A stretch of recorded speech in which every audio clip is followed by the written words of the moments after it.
Good morning, good morning, good morning, good morning, everybody. Super excited to see you here. Just getting my dashboard ready so I can answer your questions. Lumberjack Landlord here, elite real estate investor. Yes, I'm saying it with a smile on my face.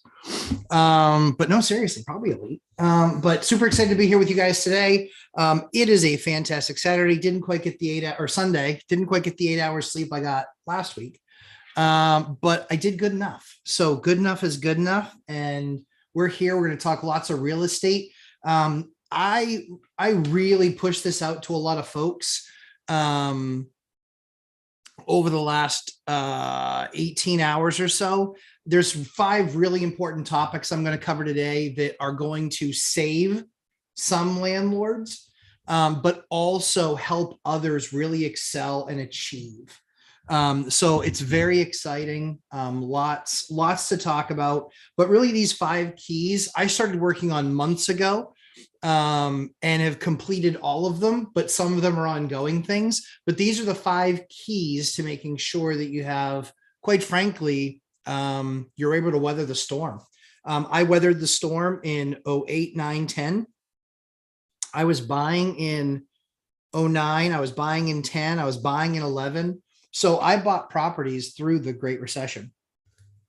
And those properties are worth 2 to 3x what they were selling for then. So I don't believe that we're going to have nearly as deep of a cut in values. If you look at the charts, and I know how to read charts, incidentally, if you look at the charts, 5 years, the national market went down. Now that's 5 years for the national market. Most markets went down for 2 to 3 years. And sometimes it was a massive abrupt drop. But even in that massive abrupt drop, it wasn't like all of those houses quickly sold. It was very interesting to watch. So I know folks, other parts of the country, what they experienced. But I can only tell you what I experienced firsthand. You know, my listing numbers almost quadrupled in the area that I watch. That took about 6 months. And then kind of every couple of weeks, there'd be another 4 or 5 thrown on. We don't have a big concentration of the big banks. So it wasn't like Stockton, California, which was almost all countrywide. Or Wells Fargo. Here, it was a lot of mixed, it was really mixed bag. So we had Wells, we had Citi, we had B of A, we had Countrywide. We had a bunch of them. We had a bunch of, like through mortgage brokers where it was back ended by somebody else. And so you saw some weird and obscure names. But I'm going to talk to you about those 5 things today, help you guys get through that process. Like I said, I think this is going to save a ton of landlords, and the ones that it doesn't save, they're going to use these tools and they're going to thrive.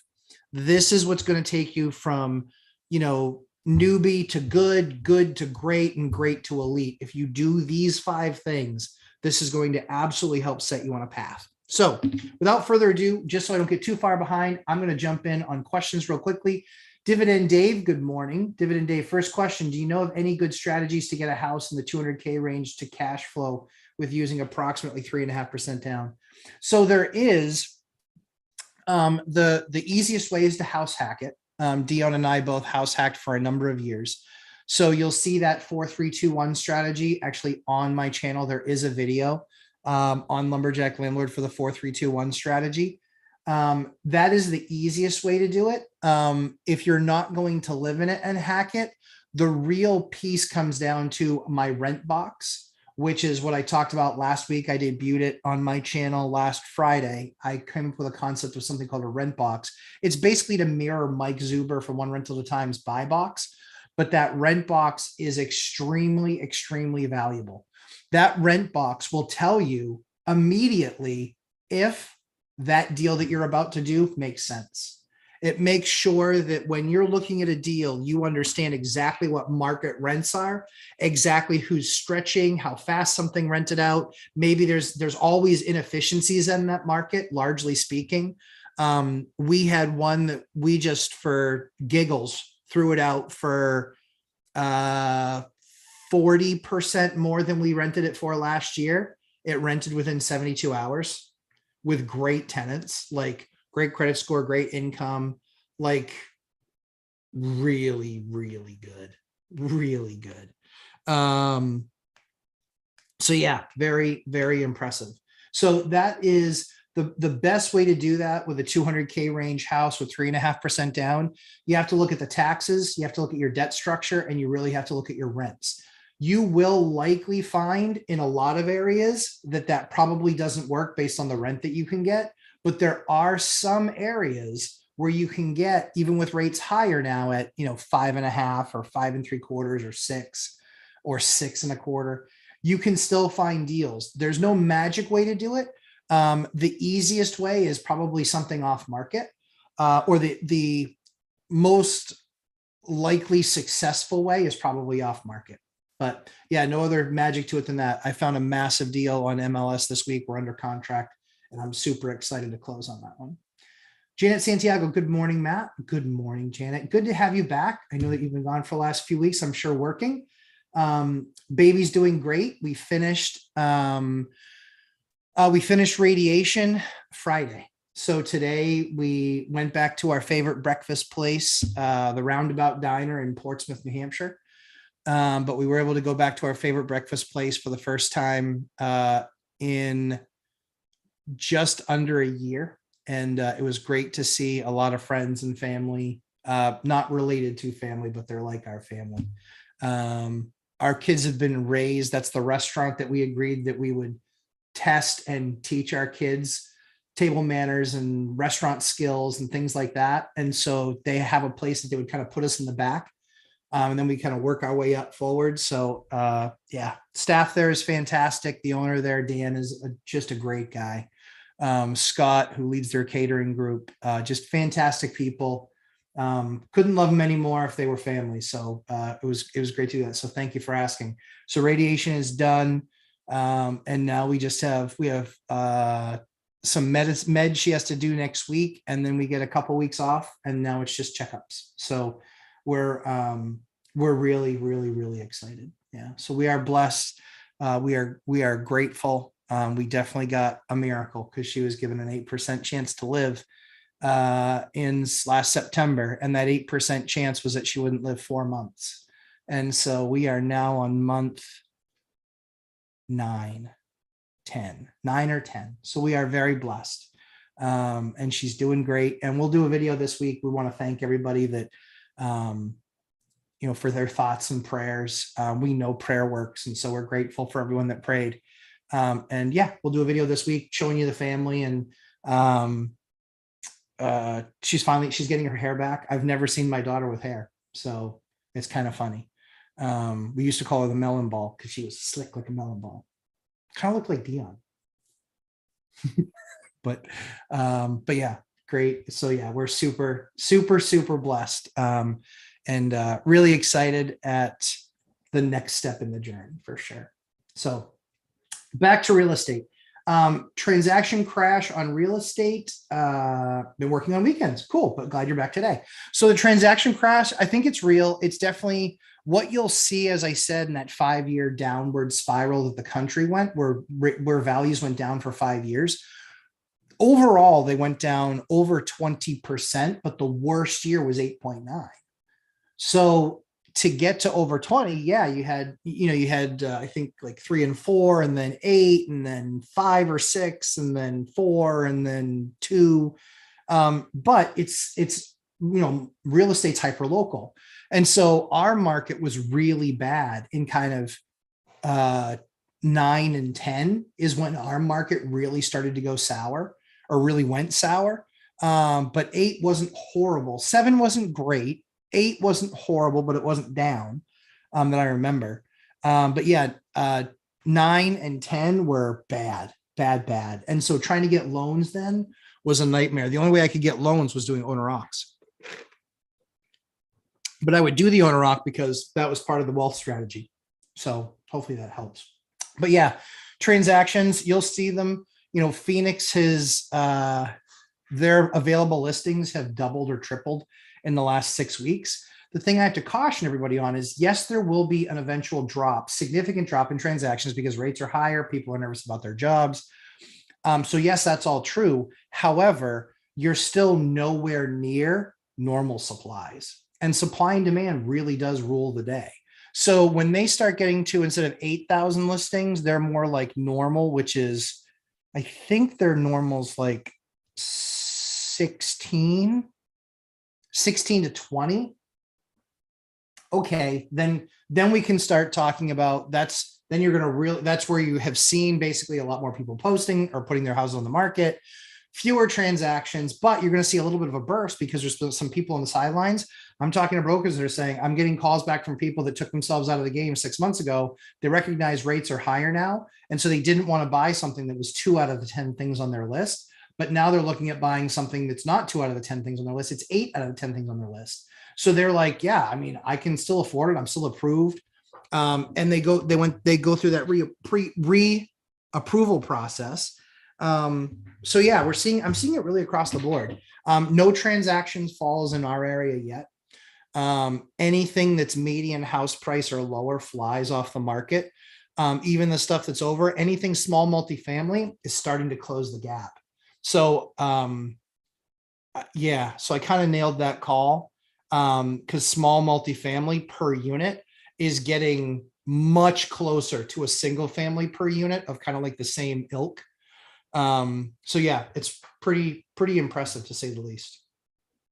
No code on. Good morning, Don. Good morning. What do you think of selling property in a wrap? And you know, Don, I don't know. I've never done it. And I only talk about things I know about. So I've never done a wrap before. So I don't know. But when or if you do it, I want to know. Good morning, Matt. Good morning, Don. Eliana's doing great. Yep, there's the update. Just finished radiation, proton radiation therapy. That's done, and so now we're working on getting back to a little bit of normal, which I'm all for. Brandon Rager, morning, Matt in chat. Good morning, Brandon. Good to have you here. I don't think I've seen you post before, so I'm excited to have you here. Ryan Ellum, welcome back. How's family's doing? Well. Gave that update. Andrew P, good morning, sir. Kurt Jones, morning all. Kurt, thanks for coming. I think you're new to posting, so excited to have you here. Nathan Mirth, morning lumberjack, morning all. Nathan, good morning. Good to have you. Dion, there's my buddy. How does inventory look in my market? Lousy. It's still multifamily still garbage. The only stuff that's hitting the market is tremendously overpriced, except for the deal that I got this week. That deal is just wrong on so many levels. That's going to give you a 40% return with maybe $20,000 worth of make ready. I mean, it's going to be ridiculous. So yeah, sadly, nothing really to. Inventory is more than frustrating. We still have less than a month's inventory.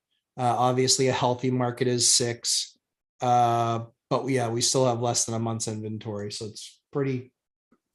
it's easy to do the homework because and that's why I created this list for you guys today, was because I had to find a way to move it a little bit more, but also really be ready when things start really correcting from transactions being down.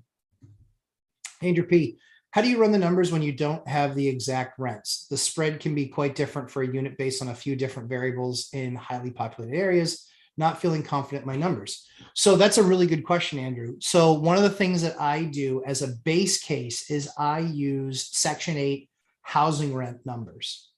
That's my base case. I don't know what that's like in your market, but in my market, that means that's my bare minimum that I'm going to get for rent. That's the bare minimum. If I want to go Section 8, that's my bare minimum. Usually, depending on the quality of the unit, yeah, you can be double that number, and quite frankly. But more often than not, you find that market rent's probably between 20 and 30% more than that number. But for me, I use my base case of Section 8 and voucher program because I know that's my floor for rents. So even if the tenant's way below that, guess what? I know my floor is significantly higher than that, because even if I decide to go Section 8 and voucher program, I'm still radically higher than where I was. Let me know if that helps. Ryan Allen, hey Dion, not much in my market and buy box right now. Yeah, it's true.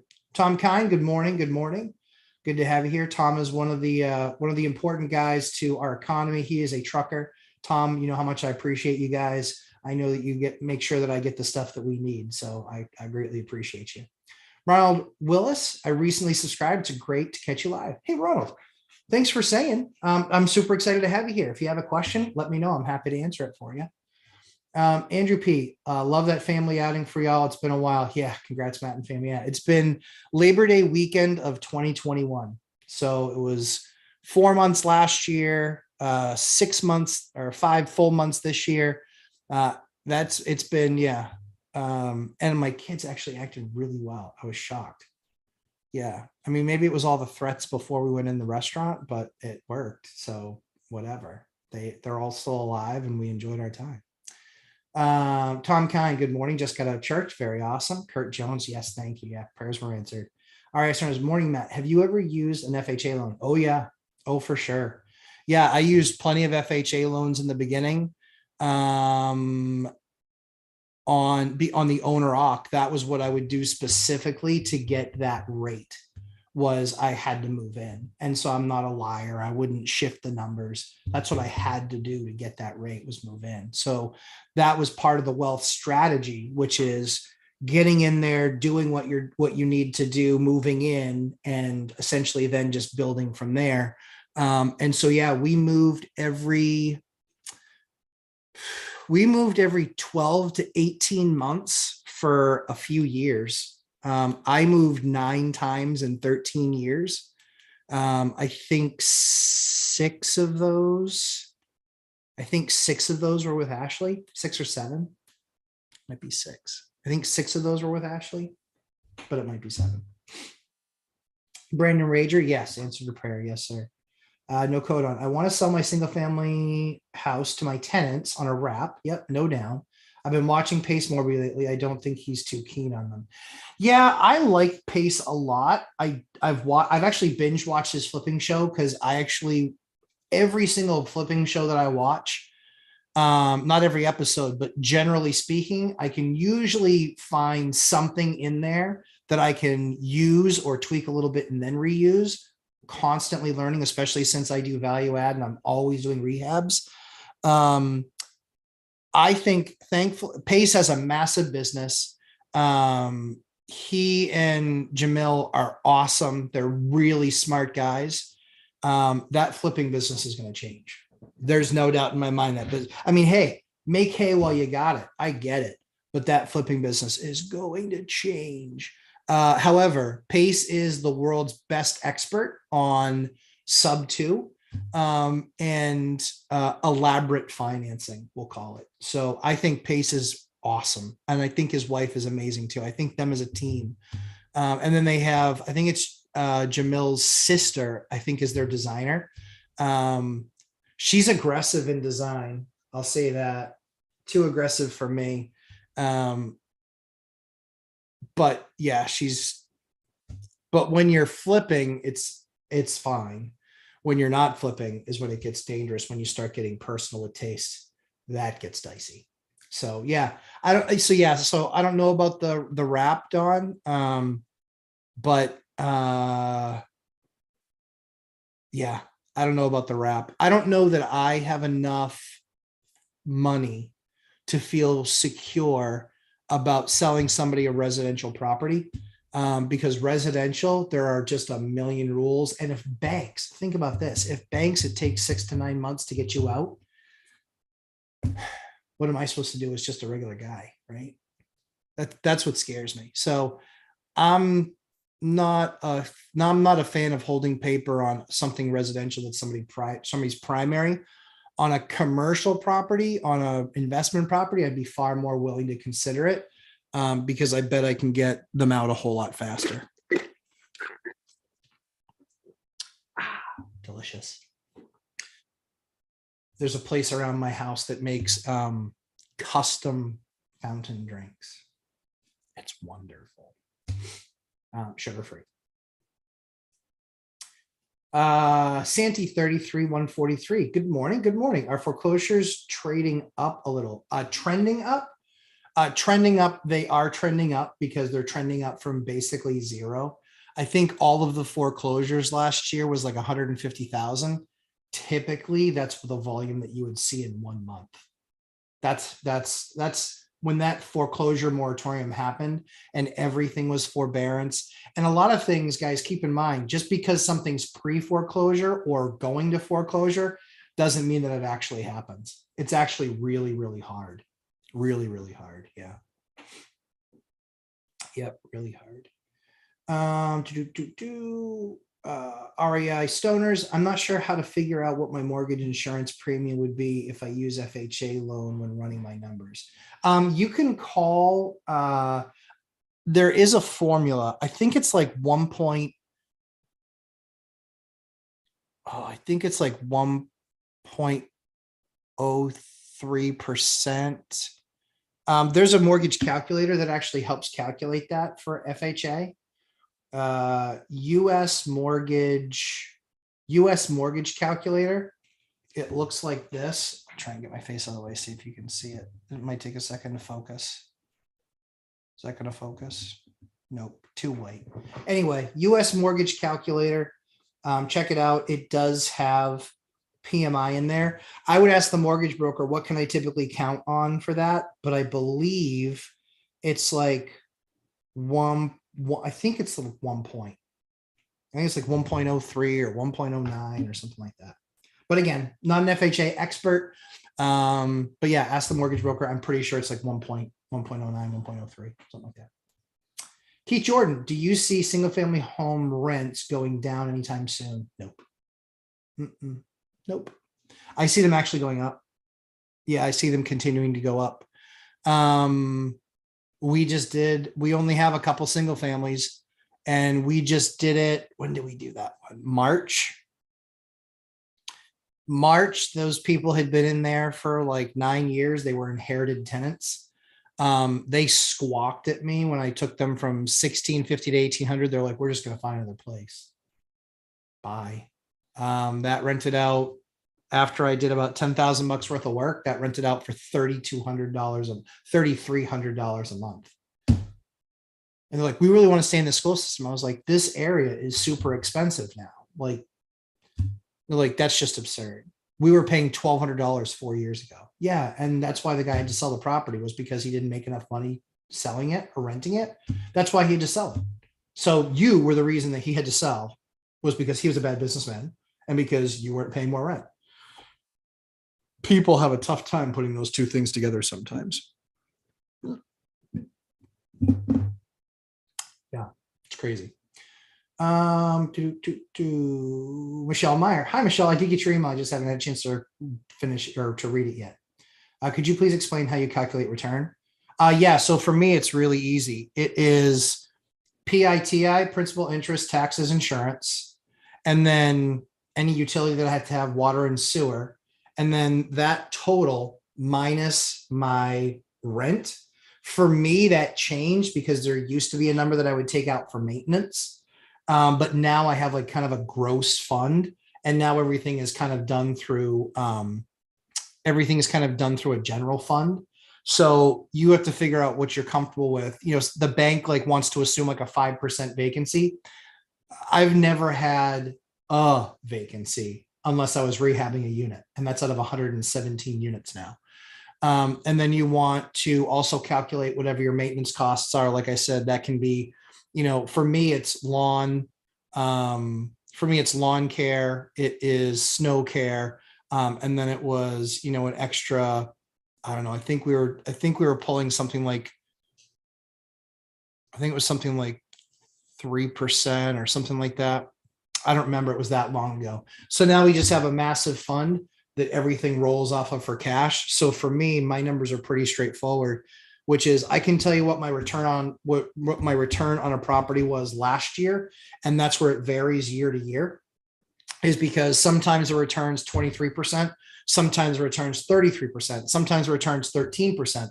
That might be because we had to do a roof there, or maybe we just had to swap out a water heater, or maybe we had no issues other than water and sewer, which quite often happens in our buildings because we do value add. So we go in there, we do a bunch of the work.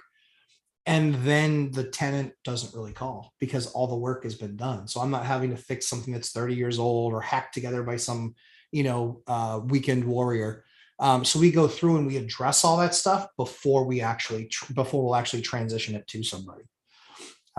Hopefully that answers your question. Dividend Dave, thanks for answering my question. Yeah, of course. That's why I'm here for my people, here for the people. Ryan Allen, Mike Zuber suggested working on my personal network. What should I be looking to build that personal network? Work second shift, make it hard to find people to build a network.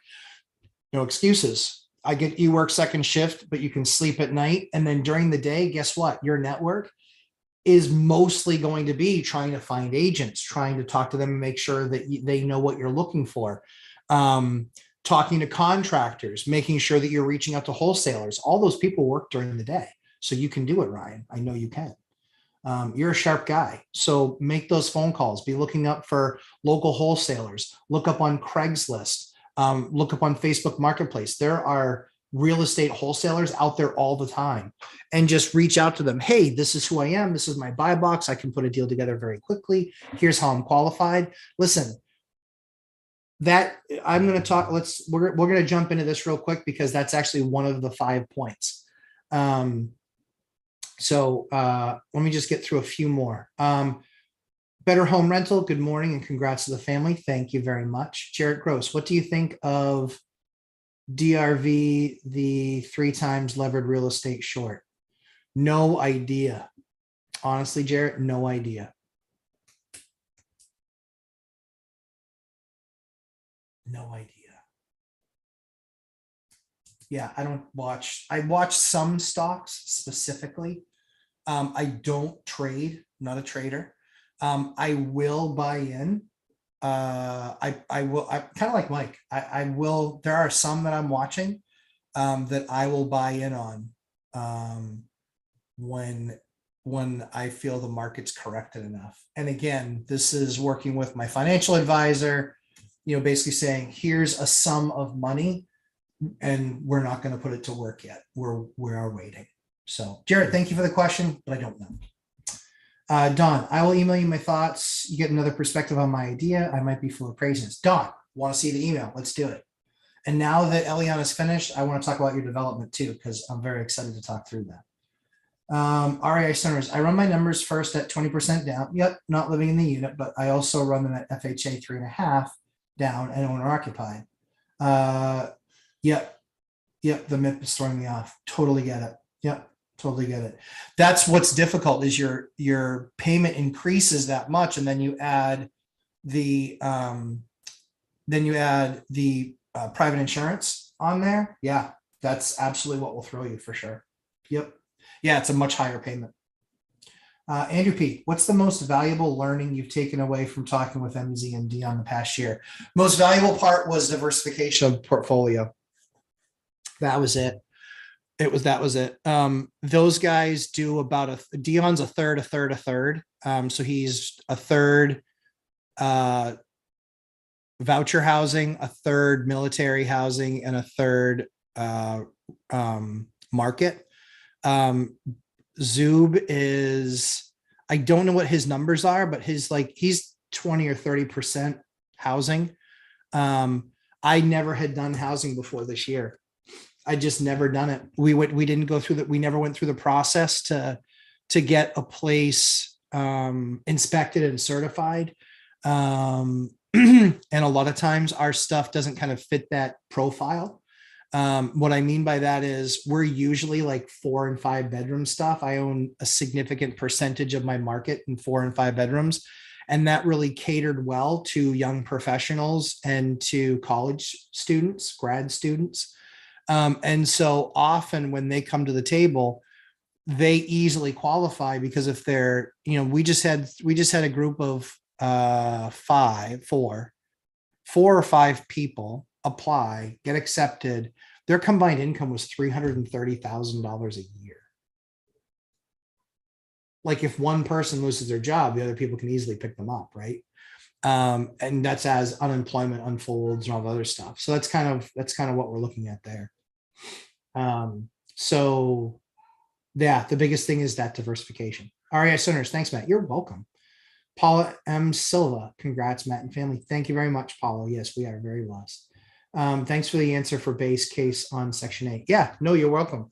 Pallavi, good morning. Yeah, Andrew, on the Section 8, yeah, that's my base case. And what's really funny is, like I said, that property will make me 40% at base case Section 8.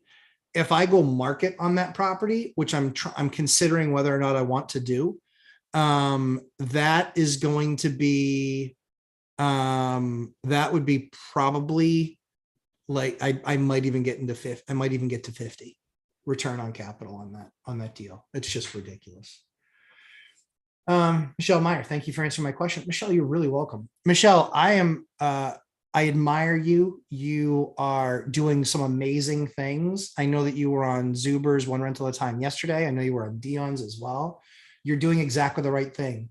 Learn, research, keep on doing it, and you will drastically reduce the likelihood that you make a mistake drastically. So congratulations to you for seeking the knowledge. Well done.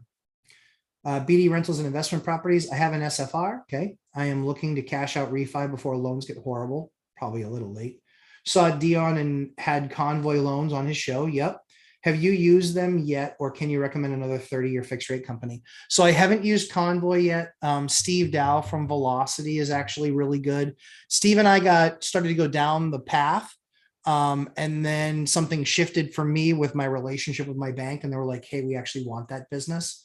And I was like, well, dance with the one who brung you. So I had to, work with my bank and get something done there, and they took care of me. So yeah. So yeah, that's what happened. So yeah, so I would say Velocity Mortgage, Steve Dow. He's really good. Sam Farho. Hey, Sam, good morning. Good to have you back. Drew A. Found 3 properties in the last month with my buy box requirements. Awesome. Made offers on all 3. Nice. Didn't get them. Okay, that's fine. That's more than I found in the last 6 months. Yes, sir. I don't need 3, just the next one. I can feel it's going to happen. Drew, you're nailing it, my man. That's exactly it. You can't even buy the 3 if you wanted to anyway. You only need 1. So keep on doing the work, my man. You're going to see more on your buy box. You're now going to get in the position where you're the prettiest girl at the dance. Obviously, the saying, right? So that's the opportunity that you're going to have, Drew, for sure. Sell next day. Matt, do you worry at all about inflation going so high that people will no longer be able to afford rent? It concerns me, generally speaking, but more generally, for them. And we're going to work with people. If we see that there's something that we can do to work with somebody, that's okay. The problem that we have is that I still have 60 people that inquire about every unit I post. Let's say the market goes nuts and we go to 10%. I've actually think we could get 10% unemployment. What happens if we get 10% unemployment? Guess what? Some people aren't going to be able to pay their bills, but 90% of people are still working. My portfolio is equipped to handle 50% of people not paying their rent, but I already have baked in about 20% that if they pay, I have, I only need basically 30 out of the remaining 80% to pay. So yeah, so I think it will get hard. I think people are going to have to start making choices. That's what it's going to come down to. That's what it's going to come down to. People are going to have to start making it, in choices. Talking about inflation, not unemployment. Yeah, sure. So I think that there will be unemployment. I think unemployment will go significantly worse. I think inflation, I actually called it on Zuber's channel. I think the number is actually more like 10 or 11. And when you do the math, it's actually 11. They're counting rents as 0.6, and rents are really a lot higher than that. 0.6. That's a joke. That's absurd. They're not 0.6. They're much higher than that. So if you break it down, and Zuber actually did this, I think it was like 11.3 is the real number. So yeah, I think people are going to continue to have a tough time. I think inflation is going to make it difficult, and I think they're going to have to make other choices. And if they don't pay rent, then I'll have somebody else to rent to, because in my market, there's no supply and there is demand. Even if demand falls in half, I still have 30 people looking at my place, not 60. So yeah, I don't want that to happen to people, but I see that that could happen to people. Keith Jordan, what global LTV are you running across your portfolio? Good to go max leverage to free up cash for more deals. So that's a great question. 70% LTV is the highest I have in my entire portfolio. 70 is the worst. The best is, I don't know, 10%, 20%. I have properties that I can pull cash out of if I needed to. But that's when the banks tighten up. So I did that exercise already pulling all the cash. I'm sitting on cash. It quote unquote costs me money because of inflation, but I'm going to be ready when there is significant inventory brought to the market that I can then buy for, for a discounted price, because I don't think it's going to crash. I think I'm just going to get it at a discount and find some motivated buyers. So yeah, 70% key LTV. That's what I did. BD Rentals and Investments. Thanks, sir. You're very welcome. Sam Farho, listening while traveling to LA. Excellent. Safe travels, Sam. Give me just 1 second.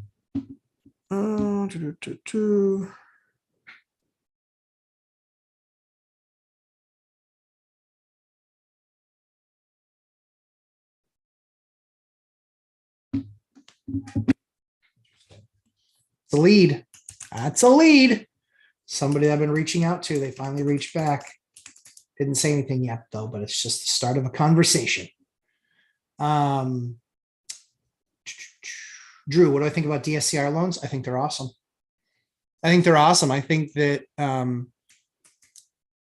we'll see how available they are. We'll see how available they are when the market starts to tighten up. The rates will get significantly worse, I think.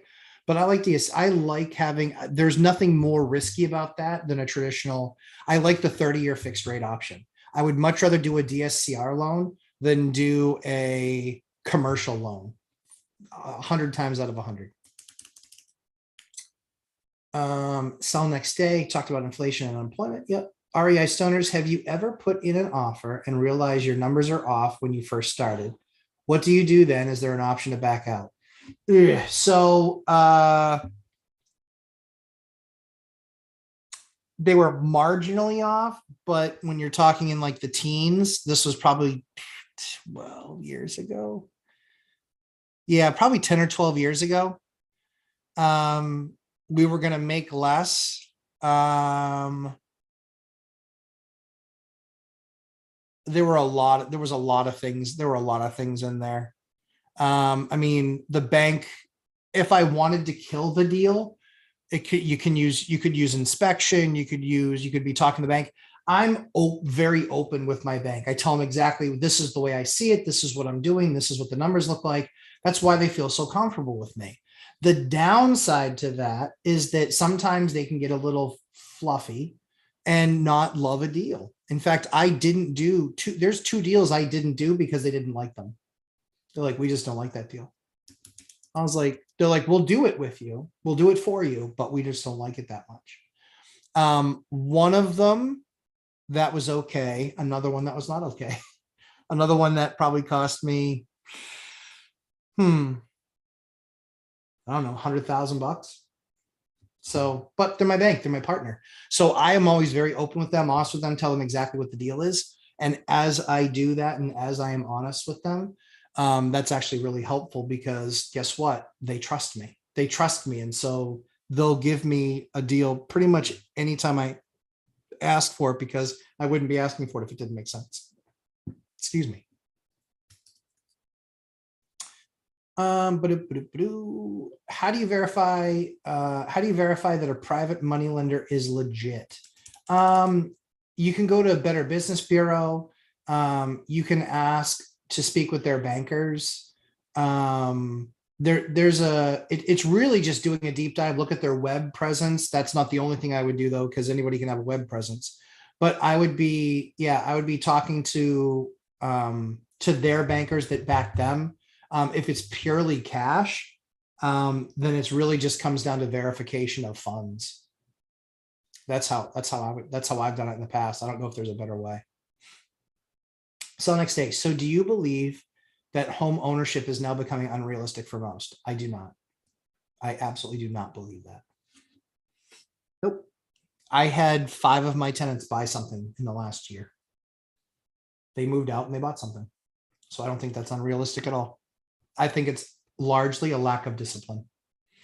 I think that I worked 100 hours a week from the age of 19 to 26 or 27. No one was doing it for me. So I don't think that it's unrealistic. I think it's unrealistic to have the expectation that you can work 32 to 40 hours a week in whatever job you want, and that should be good enough to buy you whatever house you want. That's what I believe is unrealistic. I think it's more realistic now because there are helper programs, 3.5% down. That didn't exist 20 years ago. 3.5%.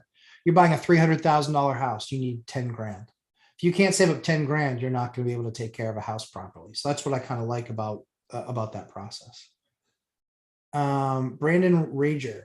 As a newbie, I want to start in single family home, but do you have any good resources, referrals to learn about CRE? I would eventually want to scale and would like to learn while still focusing on my single family home buy box. Commercial real estate is hard, and it's harder because there's a lot of money out there for commercial.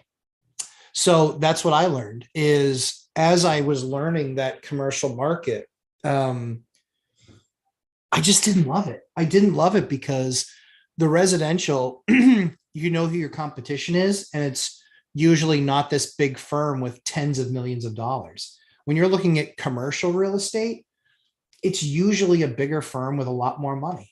It just is. So as far as good resources on commercial, yeah, I would watch Ben Mala. Ben Mala is big on big properties, big commercial stuff. He's big on that. But watch some of the stuff from a year and a half ago while he was going through the Great Health event. Yeah, watch that.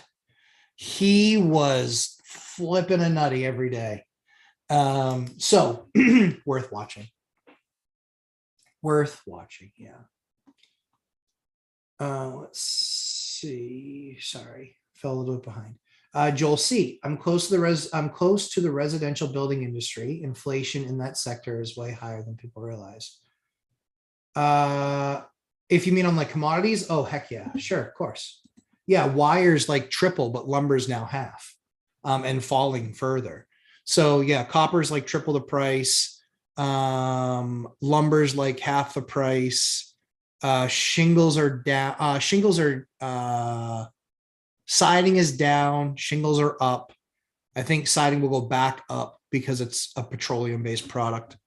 But yeah, yep. I actively do projects every single month. Shingles, siding, windows, doors, electrical, plumbing. I am very tapped into the pricing of things. So yeah, I would agree with you. They are higher. Builders are working with less margin. I agree. Ryan Allen, Lexi, my 6-year-old says, hi, everyone. Hi, Lexi. Thanks for watching. Watch with your dad. This will make sure that you get to do whatever you want for a job later on in life, whatever that might be. REI Stoners, when you buy points, this lowers your interest rate, correct? Yes. Yep. Yep. Buying points. Matt, the mortgage guy, has an amazing video on buying points. I don't know that I 100% agree with him, but he's an expert in the mortgage field. For me, if I, over like a 7-year period, we've never seen rates that weren't significantly lower or that were lower than what they were previously. It's pretty tough to find that pocket. And that's kind of the number that a lot of those guys use for buying down rate. But is that the case off of a 2.75 buying it down to 2.5? Don't know. Haven't run those numbers yet. But that is functionally what it is. Yes.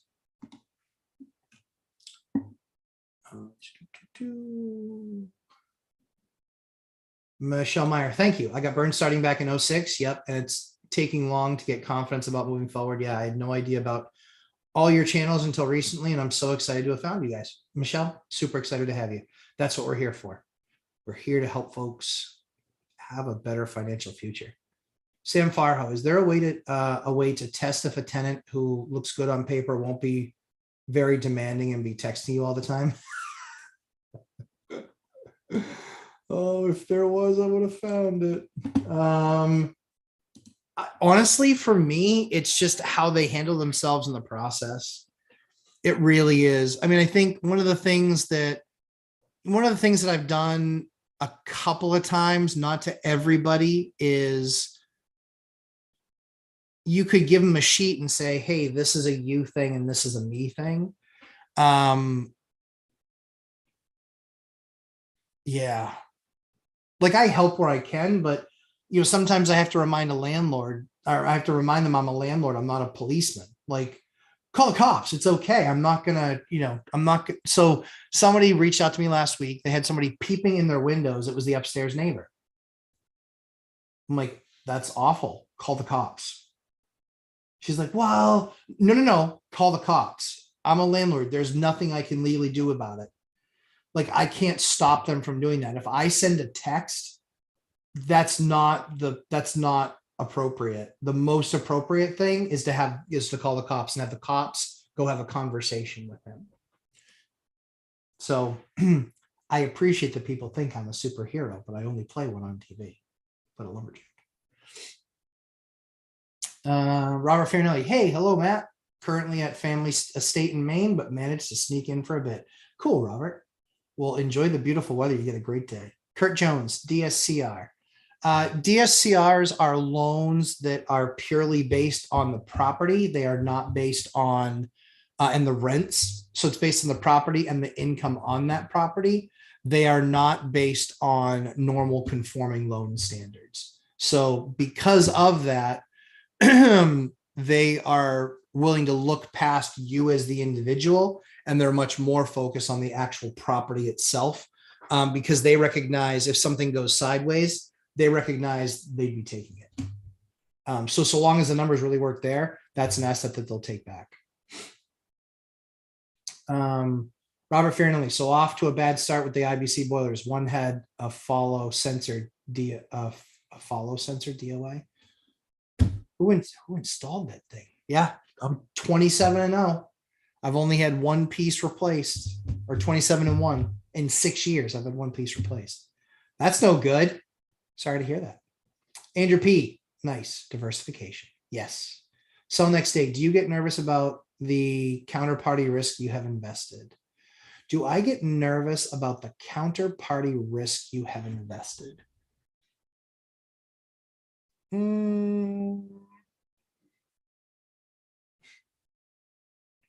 Not overly nervous. I mean, it's part of running a business. There has to be risk there. Being a landlord isn't risk free. Being a real estate investor isn't risk free. There's risk. It's inherent. To make money, you have to spend and invest money to get return on that money. If it's super safe and you don't have an appetite for any risk, buy a bond. And let me know where that's at in 30 years. So for me, I look at having to actively leverage capital, utilize my money, put it into assets. But over time, it gets less and less risky because you have a bigger and bigger pool. And you have more and more finances and more funding that's coming into the pie. Yeah. So not money risk. Sell next day. Give me a full description of exactly the question you want me to answer. Oh, me losing because of politics?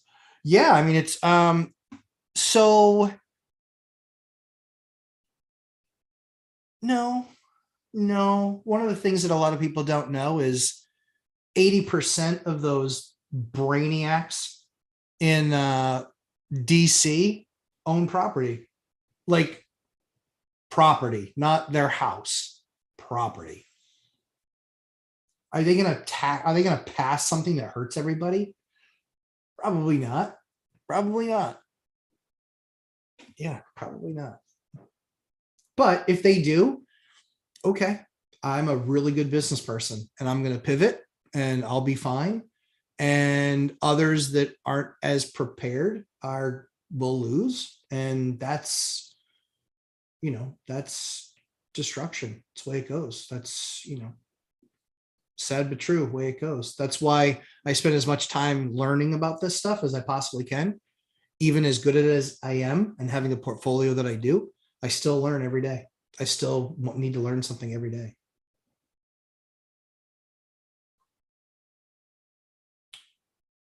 All right, hold on one second, sell next day, because I like the point that you're making. I definitely want to talk about it too. Give me just 1 second. Let's see. Yeah, REI Stone is 100 hours a week. Damn, I thought I was killing it at 50. Oh yeah, dude, I was 100 hours a week. Yeah, 7 days a week. Yep. 7 days a week, 12-hour days plus every single day. It was a light day if I got 12. Some days it was 5 a.m. to midnight at night, and then the same the next day. I ran a product line for a software company. And then on top of running the product line for a software company, I also was doing real estate investing. So yeah, I had no time for anything but work. That was it. Wouldn't recommend it for that long of a period of time because I kind of woke up and life had passed by a little bit, but I'm super glad that I did it. Robert Fairnelly, and for some reason, even though they are on the list, they didn't have the part. I thought if they were an installer, that you need to ask them if they have a dealer kit. Yep. The 2 guys that I work with that have them have a dealer kit. I don't know why. They might be on the installer list, but not a dealer. That could be the case. I would follow up on that though. And if that's the case, I would be absolutely finding another person to service them for sure. My base case on Section 8 is probably -30. Yep. Yes. I'm telling you, mine's 20 or 30 below. Yep. Mine's 20 or 30 below market. And that would make any deal kind of a so what deal. So I get it. Totally with you. Better home rental, per landlord's point about affordability. My first mortgage in 1978 was 7 3/4. Yep. In the career years, mortgage got well into the teens. Yep. Purchase low or purchase slowed. Yep. They did not stop. Yes, exactly. Thank you, Better Home and Rental or Better Home Rental. Hinman family. Hello, Hinman family. Placed my first tenant this month. Now that I've seen rent come in, I'd like to grow quicker than I thought. Someone got bit by the landlord bug. I love it. Would you recommend I wait to move on my next deal? Don't want to get too far over my skis. So you want that property to season. You should still absolutely be doing the work. And if you find the next amazing deal and you don't, and it's not putting you stretching capital too thin, execute. If it is, only you can decide what that is. I've had spurts where I've grown a ton in a little bit of time. Last year was one of them.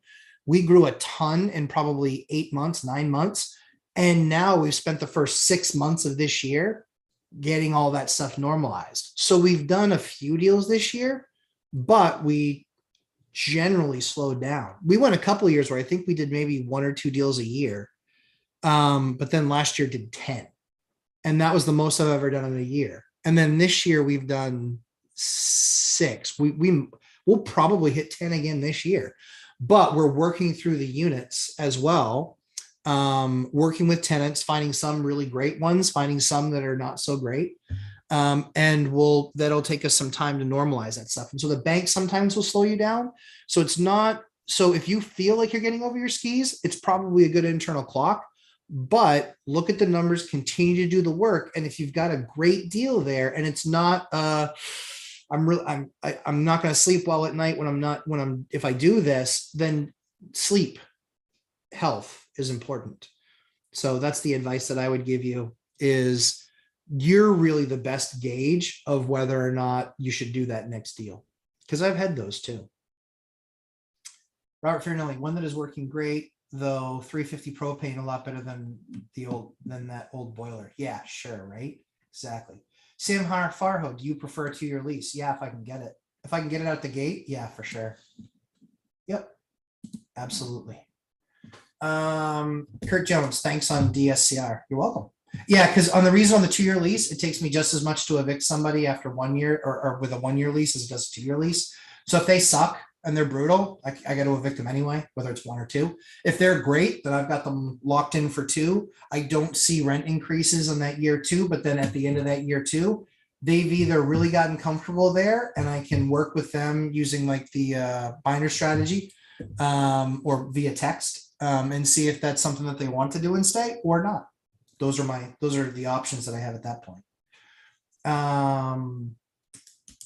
Thanks on DSCR. Kurt Jones, you're very welcome. Sell next day. Government taxes, politics, not money risk, counterparty, you losing because of politics. So not generally speaking, that's where for me, I picked New Hampshire.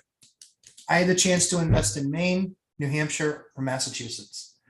And those other two states, they are extremely pro-tenant. And New Hampshire is pro-landlord because we don't have an income tax. We don't have a sales tax. We have a big property tax. If the landlords aren't getting paid their rents, we can't pay our property taxes. So, and the cities don't need a bunch of land that becomes available from property taxes because of property tax liens and all that other stuff. So yes, I believe that it can happen in really bad states like Minneapolis or cities, Minneapolis, Seattle. Seattle's had thousands of rental units leave the market because of the way that they approach non-rent control. Minneapolis just marked in rent control at 3%. There will be less affordable housing in Minneapolis until that rule gets lifted. And then once that rule gets lifted, there will be people that will come in. So yeah, politics is absolutely a risk. And that's why I picked New Hampshire. Yeah, politics is definitely a risk. Andrew P. Is it worth managing a seller finance deal, property paid off, when adult children say don't sell, and yet the adults' children are overseas and not business savvy? Waste of time. No, I think it's something that you want to keep in the, I think it's something that you want to kind of keep in the loop. Hey, I'm always here. I'm here. Let me know. I mean, the hope is that we would be able to put together a transaction, but it's no rush. I have a deal that I've been working on for 3 years.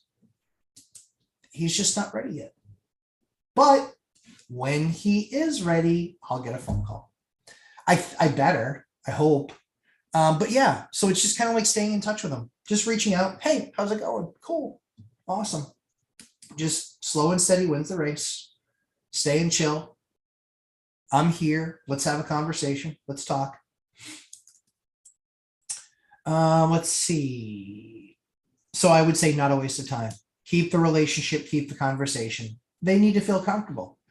And that's fine. They'll feel comfortable until something happens in one of their lives or a couple of their lives. They have kids, they need to keep going to college. And they're like, you know what? It really would be good to free up that money that's in that building.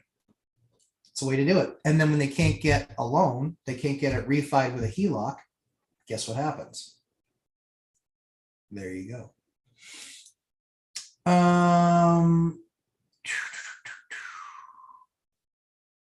Sell next day. And the fact that your wealth is so hyper focuses on one location. So it's not hyper focused on one location. I'm in 3 different cities and towns. And each of them have their own pools of labor. So diversification is key. I've got a dozen massive employers, and even if half of them lay people off, I've got good diversification. So yep, not worried about it at all. I lived through the last one. The last one, I was more concentrated. And so that was something that I learned.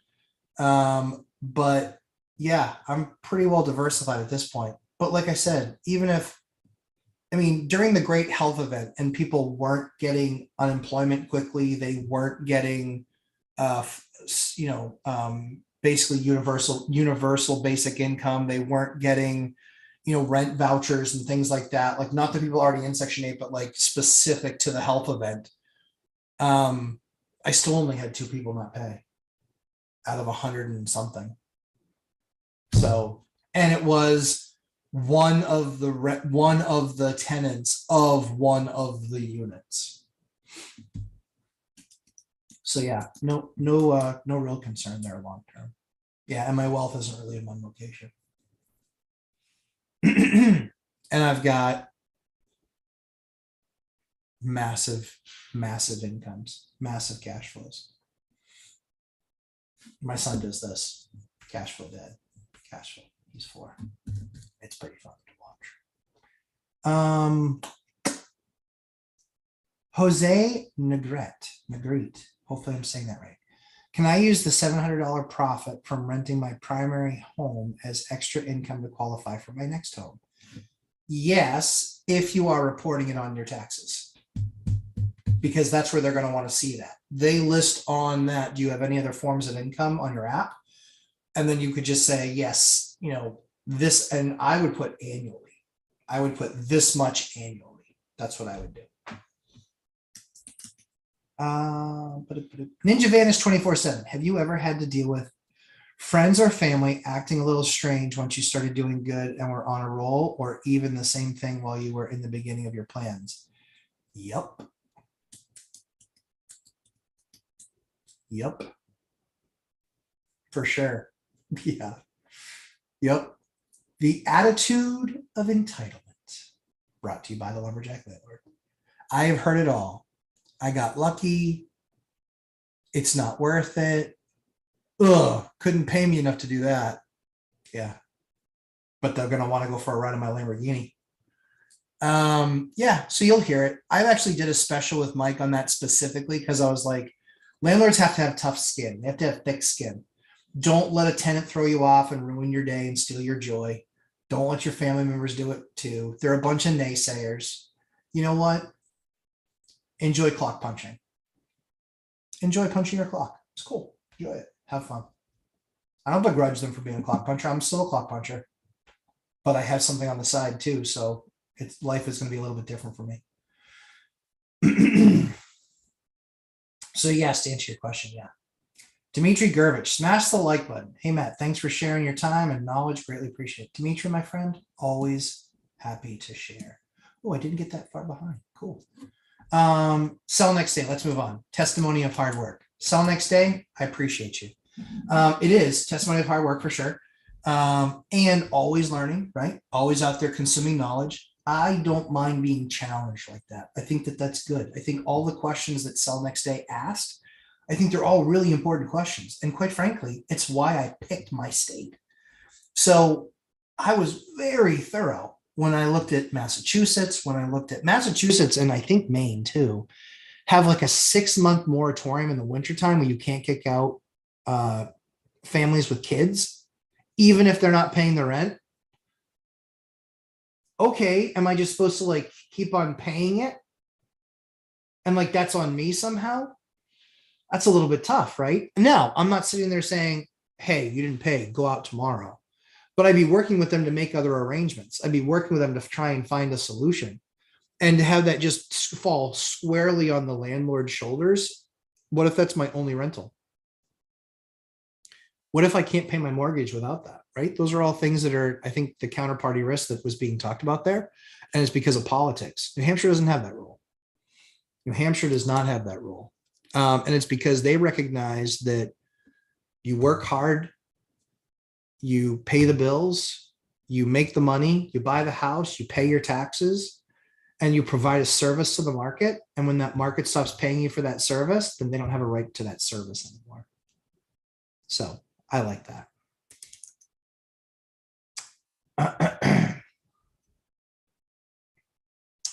Dion Talk Financial Freedom. Why do you choose to live in an area that is frozen tundra half the year? Because my returns are so huge.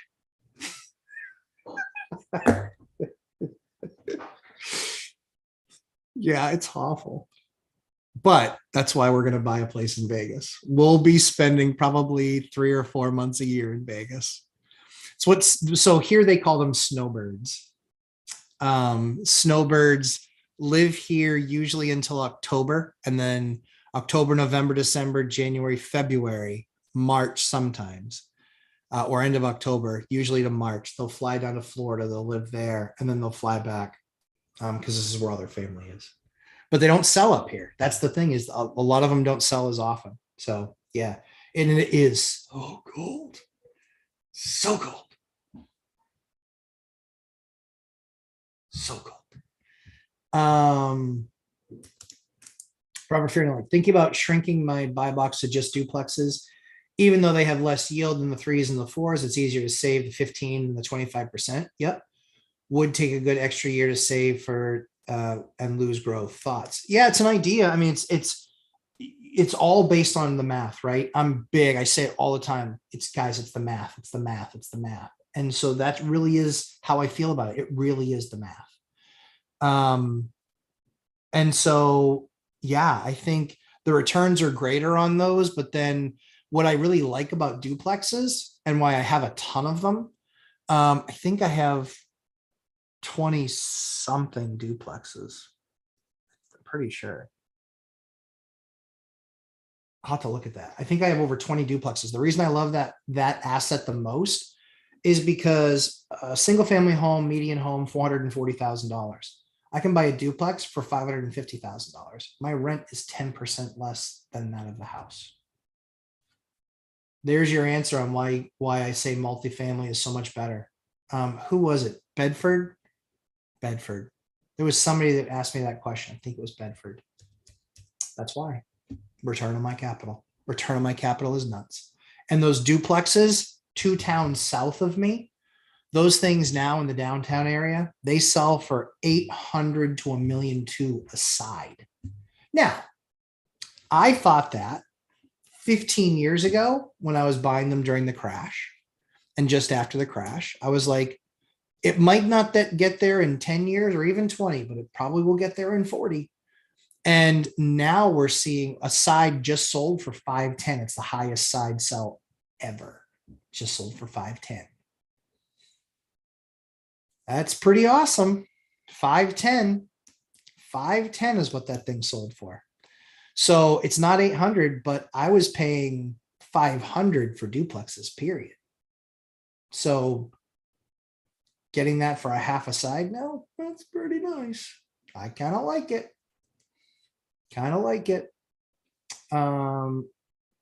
Robert Fairley. Well, at least it's hot water for a few days in the summer, not heat in the winter. Yeah, preach. That's exactly right. KLRB Properties. Hit that like button, everybody. Thank you, KLRB. I appreciate that. Dirk Sears. Hey, Matt, where can I find your rent box content?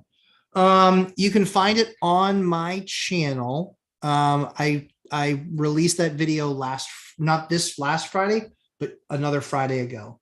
So not on the 10th, on like the 3rd, June 3rd, I think is when we released that. Robert Fairley, from my conversation with Kevin, it seems that he doesn't install Manchester, but he will take emergency calls. Yeah, he only said he doesn't install when I asked him if he would. Yeah, that makes sense. He kind of has his pick of the litter, and he's been around this area so long. Believe it or not, like Manchester's an hour for him. He doesn't do a lot of stuff like out in Manchester. And so it's just kind of one of those weird things. There's a bunch of decent sized shops in Manchester because it's a city. I just don't know who's the IBC people out there. I haven't done any business with them. Yeah. Matt Herbert. Hey, Matt, I've got a duplex that's got 2 street addresses. Okay, 488 and 499 instead of unit numbers. Yep. Do you have any buildings like this? And if so, do you list them in your management software? That is a great question, Matt Herbert. Yes, I do. So we have a building so there's a couple ways we can do it. There's a couple ways we've done it. So I have a 4 unit that is 4 individual addresses. I put them under a blanket number unit, like in this particular case, the number underscore the final number, and that's the overall building, because there's like when I have to do a roof, it's not going to be for 1 unit, it's going to be for all 4. So that's the overall number, and then I have sub numbers underneath that. That way an individual can go in and report an issue on their unit, not just the whole building. That way I don't have to do any figuring out. So that's how I do it, which is what are called in IT, they're called parent-child relationships. It beats what they used to call them in the 80s. They used to call them slave-master relationships. And I'm like, no. So parent-child relationships, the parent is the overall, full 4 address for all 4 units. And then the children, each of those has children accounts underneath it. That's all I do. Andrew P., is there a correlation between beard game and returns. Maybe. I mean, it's quite possible. Yeah, like I am. Yeah, it could be. I can tell you it makes landlording easier. If you get a guy like me on your front porch, like I'm like 6'1", 260. If I'm on your front porch and you haven't met me before because you rented through my broker, it's pretty easy to show up if you're ignoring my texts.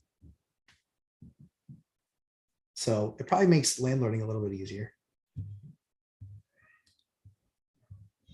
But yeah. And I know you have a beard, Andrew. Matt Herbert. Yeah, bearded face. Thank you. Robert Fernelli, except Manchester, especially if you are on the list. LOL with I'm on the good list so far. Good. New Hampshire is for strong people who complain about cold or weak. Skiing and snowmobiling is fun. Well, I need to head out. Thanks as always for the live stream. Robert, thanks so much for hanging out. Yeah, there's a lot of cold activities that we do here, like ice fishing, snowmobiling, snow skiing, snowshoeing. There's a lot of hunting further up in the state. Yeah, it's an interesting state. I just like the politics. The politics meaning that everybody has to do their fair share. If I'm providing a service, you got to pay for it. And if you're not going to pay for it, you no longer get my service. Still sending you that deal. Just didn't want to send prior to having numbers that were trash. Yeah, understood. Cool. Very good. All right, guys, cool. I've got my 5. So we're now, let's see, 12:41. I'm going to want to separate this out. Editing, do it.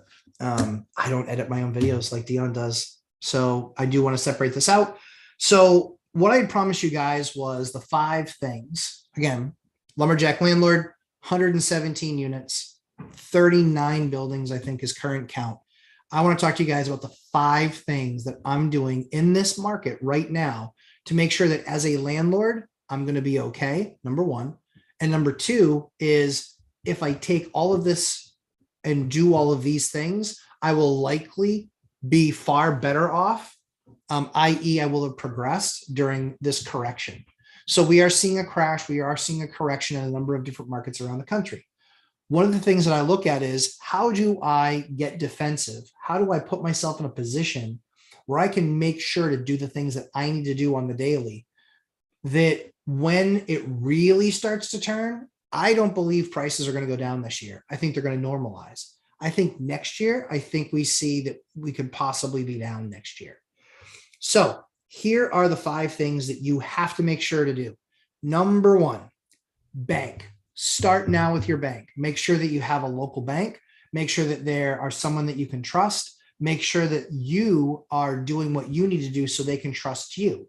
So when I talk about having that local bank, create the relationships now. Have those conversations now. Talk to them and say, hey, if the market were to go down 10 to 20% from a value perspective, if that were to happen, what would be your process for someone in my position to be able to buy property? Have that very bold conversation, because if they can't answer that, and have that conversation with multiple banks. There are some banks that have told me, I mean, and I saw what they did through the Great Health Event. Guess what? They shut off a bunch of stuff and they had garbage loan product. So guess what? That qualified them out for me. I went in, met with the senior vice president, had that conversation, and he's just like, yeah, this is really the only thing I have for you. Hey, but I'll refinance your house for you. No, I'm going to take that little gem that I have that has my income backing it plus my business backing it. I'm going to take that little gem and I'm going to give it to the bank that's treating me right, that wants to do business with me. So make sure you get your banking right. Number 2, this falls into this as well. Network. If you're doing 2, do 4. If you're doing 4, do 8. You need to be networking. You need to be calling agents. You need to be looking up if you're looking at, 2, 3, and 4 multifamilies, 2, 3, and 4 unit multifamilies, you need to be looking up on MLS in your market, what's selling, reaching out to them, introducing yourself, because if they don't bring you a deal, okay, they probably have some investors, but they at least know you when you're working on a deal. Make sure that you tell them the rules of engagement. Hey, I am able to close. I have a number of properties. They're already seasoned. I have bank and financing already lined up. I also, as an example, might have private financing already lined up. All of those things are accessible to me. And most importantly, if you bring me the deal, I will make sure that you get paid. I will dance with the one who brung me. You bring me a deal, I am not bringing in another agent that I've used, and I'm not married to any specific agent. So it is very high likelihood that if we can do a deal together, that I will continue doing deals with you. When the market shifts and no one's bringing me deals, but then there's a market and there's a number of deals out there I can choose from, the people that have brought me deals are the ones that I'm going to spend that time with. Sell yourself, give them an understanding of why you're important and why they should call you back. If you can't figure out, if you can't figure out how to tell them that why you're important and why they should call you with a deal, then they aren't going to take the time to figure it out themselves. They aren't. They just aren't. So network, double your efforts. I said it 3 times. Now it's 6. Okay. That's number 2. Number 3, have your data prepared. Show a track record. You need to be able to, in less than 3 PowerPoint slides, you need to be able to communicate your position and come across as professional to any banker that you're going to meet with or any lender that you're going to meet with. Hi, so this is who I am. This is what I've done. This is over the length of time that I've done it. This is what my yield is. This is what my return on capital is. This is how much money I make from this. This is how much money I make from that. This is what my W-2 was over the last 3 years. You'll see continued growth. You need to sell them on why they should call you back and why they should do business with you. Right now, that's the case. But guess what? The people that are diligent doing that work now are the ones that are going to be in position to get the phone call from the broker. They're going to get the phone call from the bank, because I'm actually on my bank's list. If other assets from other borrowers fail, I'm one of the ones on the list that gets a chance at those. I had to ask, I had to prove, I had to show, I had to have relationship. So it came from all of these things. It came from the bank. It came from networking. It came from, having data, showing them, proving to them, this is who I am. This is how I run my business. This is why we're equipped to grow that much more. These are all the things that you can't take for granted that they're just going to believe, because they're going to deal with people that they have relationship with, but they got that relationship because that person at that time learned that stuff over some extended period of time. You need to set up times with these agents. Just say, hey, I want to get a call with you, just 10 or 15 minutes. We can do it on a Zoom call, and Zoom is free. We can do it on a Zoom call and you can share your screen. It's super easy. I just wanted to show you, here's 3 PowerPoint slides about me. I'm a real estate investor, but I wanted to make sure that I knew who you were and that you knew who I was, because I know that when times get tough in the coming economy, I want to make sure that you know that I'm here ready to buy an asset, that I've already got everything lined up and approved. Or I'd like to do it ideally with your bank, but show you, here's what the statistics are of me being a great borrower. I've never had a late payment. I've never had this. I have this for a credit score. Sell them on why they should be doing business with you. Because if not, I'm just going to get the phone call because I already had the relationship. If we're competing in the same market, don't do it.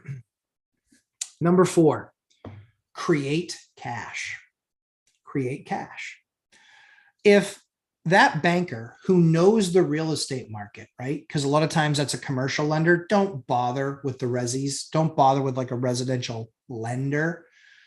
You need to be working with people higher up the food chain, VPs, senior lenders. Those are the people you need to be having the conversation with. Act as if you belong. If you have this data prepared, you belong. If you don't have this data prepared, go away. You don't belong. You need to have the data prepared and pitch them on why you should be one of the people that's in line to help them out and that you're a credit worthy borrower. And that's how you're going to get your foot in the door there. When I say create cash, there's two ways to create cash. You can talk about refinancing your properties with that bank if you've bought them recently, or if you've got them and they still got 5% debt on them. You can talk about refinancing that portfolio, which is something that I did. And I basically took my portfolio of 9 properties. I took it to my bank and I took it to 2 other banks. And I said, this is what I'm looking for. And one of my banks said, we'll do that deal. Cool. Awesome. Kind of like Shark Tank. So one of the things that you really need to look at is creating cash. Refi, create cash from that. Don't get over leveraged. Don't create a deal that loses money on the monthly, because they're going to look at that and go, you lose money monthly on this deal. I don't ever know. A good investor would never allow for a deal like that. So when you set that up, you need to be doing 2 things. One, you need to be creating cash. Everything that you're doing right now, it should be in the interest of creating cash. Creating more cash, creating more cash, creating more cash.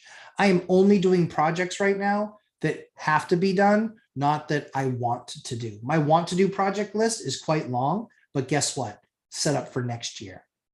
Yep. I think that the economy is going to get much tougher. I think that there's going to be layoffs. I think that there's going to be construction people without work, and they're going to want to work, because instead of charging me 45 an hour, I can do that at 25 an hour. And the other option is they can just not work. That's their option. I'm not making them do anything, but if you want the job, here's what it pays. I'm going to be in a position where I know I'm going to be able to help people put food on the table for their families.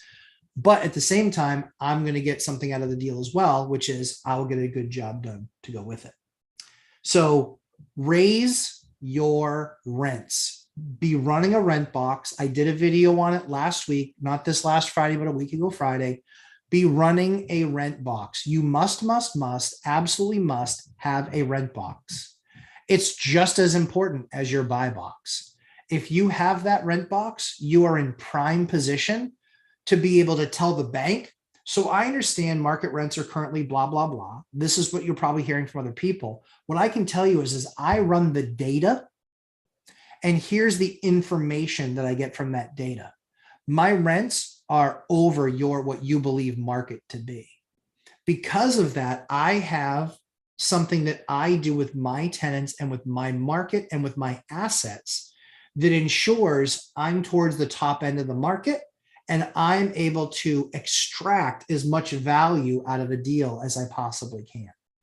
This is what makes me a better borrower than other borrowers, is I'm also a great operator, right? So that's what I'm able to show them. So I'm able to show them rents going steadily up. I'm able to show them no vacancies. I'm able to show them reasonable repair costs, and these are the things where you have to be creating cash either via refi or getting more disciplined on what you're spending. Rein it in the next 6 months. Just get disciplined for 6 months, and you'll probably have an extra, $5,000 to $10,000, I would guess, over that 6-month period. If you just get more disciplined on putting money away, if you really believe it's coming and you really believe there's a significant correction coming, you need to be doing all that you can to create cash. And then lastly, like I said, rents.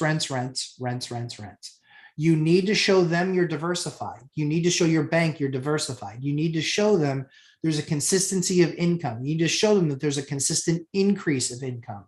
That's what proves to them that you're a good operator. Okay. And number 5. That was really fast. Sort of though. Really fast is only do great deals. Somebody said it earlier, or Drew said it earlier, and he said, hey, there were 3 deals. I haven't seen anything in my buy box in 6 months. There were 3 deals in the last month. I made an offer on all of them and didn't get them. Cool. If he'd gotten 2 out of those 3, he'd have been going mental and been like, oh no, which one do I choose? Guys, you only need the next deal. Don't focus on, we got to get 10, we got to get 15. I have never, ever, ever, ever, ever, ever, ever, ever, ever, ever had a goal saying, I want to grow this much. I don't. I do my daily discipline. I do my work every single day, and I will buy great deals, period.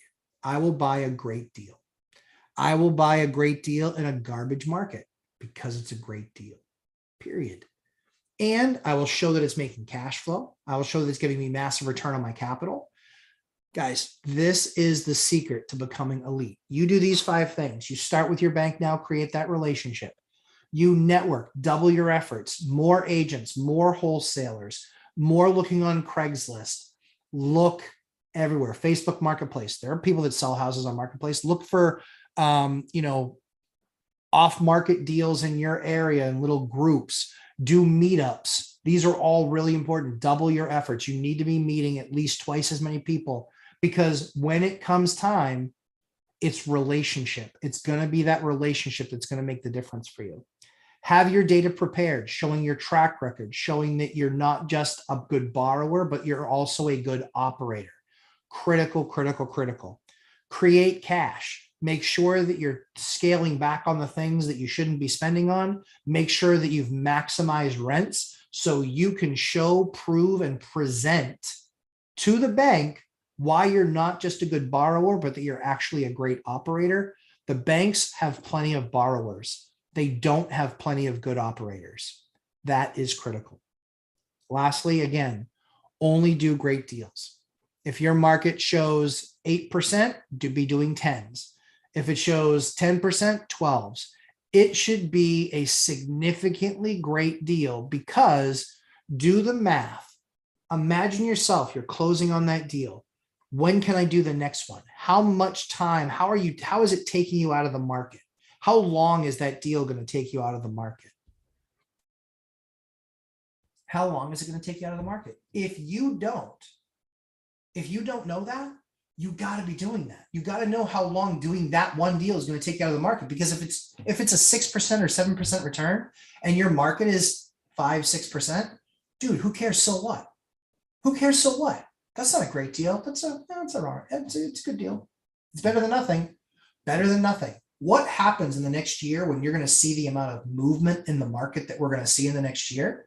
What happens if that's the only deal that you did? Now, it could be true. Everybody could be wrong, and the market could continue to go up.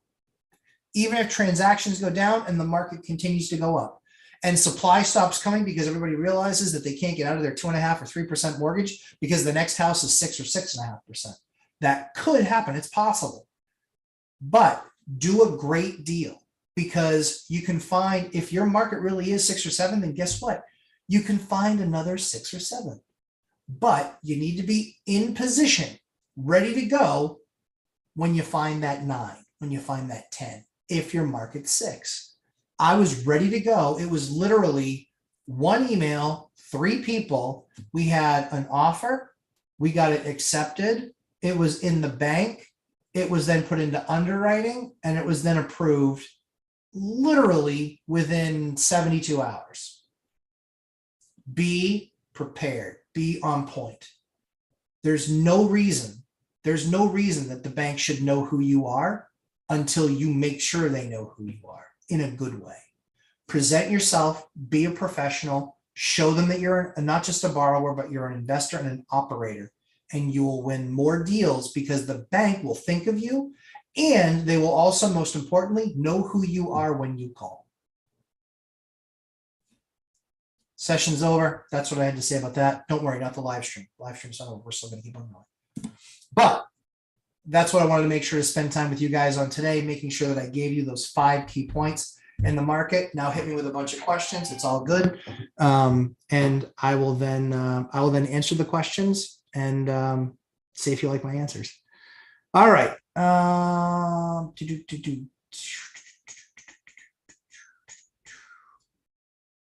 Dion Talk Financial Freedom. Every time someone hits the like button, an angel gets its wings.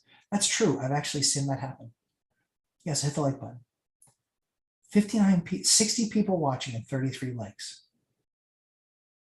I'm not sure if I should be offended or sad Anyway, Dimitri Gurvich, can you please do a video on Mrs. Lumberjack qualifying for real estate professional status? Requirements, activities.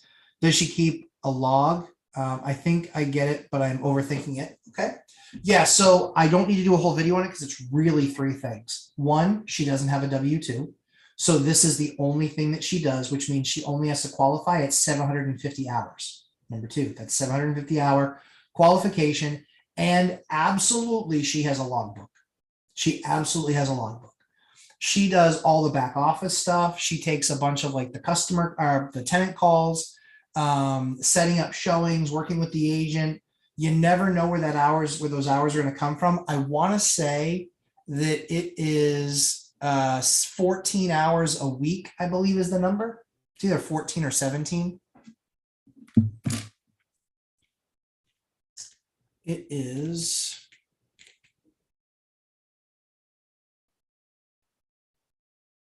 Yeah, 14.4. So it's 14.42 hours a week is what you have to spend, which is basically, 7 hours for 2 days. But it's kind of, for us, it's more like a couple of hours a day, or an hour here. And so kind of like general maintenance. I was actually looking at it. Dion, we got to do a video. I think per unit, I'm lazier than you. I just said it. I think per unit, I'm lazier than Dion. Just saying, Dion. I think I might be lazier than you. I hate when people are better at something than me. And he's better at being lazy than I am. But I think I might be able to beat him if I work really hard. Yes, that was a joke. Let's see. Cash flow, Johnny Ramirez. What's up, real estate freaks? What's up, Johnny? Good to have you, my friend. My friend, good to have you. Good to have you. Dimitri Gurvich. Oh, no, sorry. There you go. That's so yeah, the requirements and activities. Yeah, she keeps a log. She does all of our books. She does all of our bank runs. So as we get checks in, like we have a PO box, we get checks too constantly. So the time to go and pick up the checks and fill everything out and go bring them to the bank and meeting with the banker. So we do that together, but she's still there meeting with the banker. So, and not to deposit checks, but like when we have meetings with our bank. So yeah, so all that stuff, yeah, for sure. All that stuff happens. Keep a log. Yep. Keep a log. She has a log. Yep. Yeah, she has a log. It's literally like a book, and it's kind of crazy. And there's some ebbs and flows. There's some weeks where it's 3 or 4 hours. There's other weeks where it's like when she was like our taxes, just to put them together to then give them to the accountant, was at least 120 hours, at least 120 hours to put everything together so we could just hand it off in a nice, neat package where all they had to do was go through it. Literally, it took, weeks and weeks and weeks. And yeah, it was a lot of work. My CPA is good at filing taxes, but I feel we need a bit of guidance strategy. Any chance I reach out to you by email? So you can reach out to me by email, Dimitri. However, the best one to look at is Bob Langworthy. He is actually my accountant. Bob Langworthy did stuff on Mike Zuber's channel, but Bob Langworthy is actually my accountant. He's done videos on specifically on real estate professionals. So he's done one or two. Mark Kohler, the big accountant on YouTube, he's done them. So those are the best videos to watch because I'm not a CPA, I'm not an EA. I can just tell you the requirements that they gave us and then all of the data that we gave them so they could then file stuff. Yeah.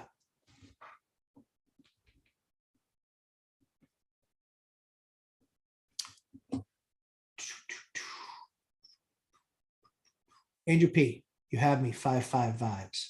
Nice. Andrew P, what are you bringing to a bank to initiate a conversation, e.g. income, financials, etc., when just starting? Yep, that's exactly what I'm bringing to them. So when I want to have the conversation with them, when I want to get them on that phone for, on a Zoom call and just say, hey, I just want 15 minutes of your time just to talk about, how we can do business together, if we can do business together.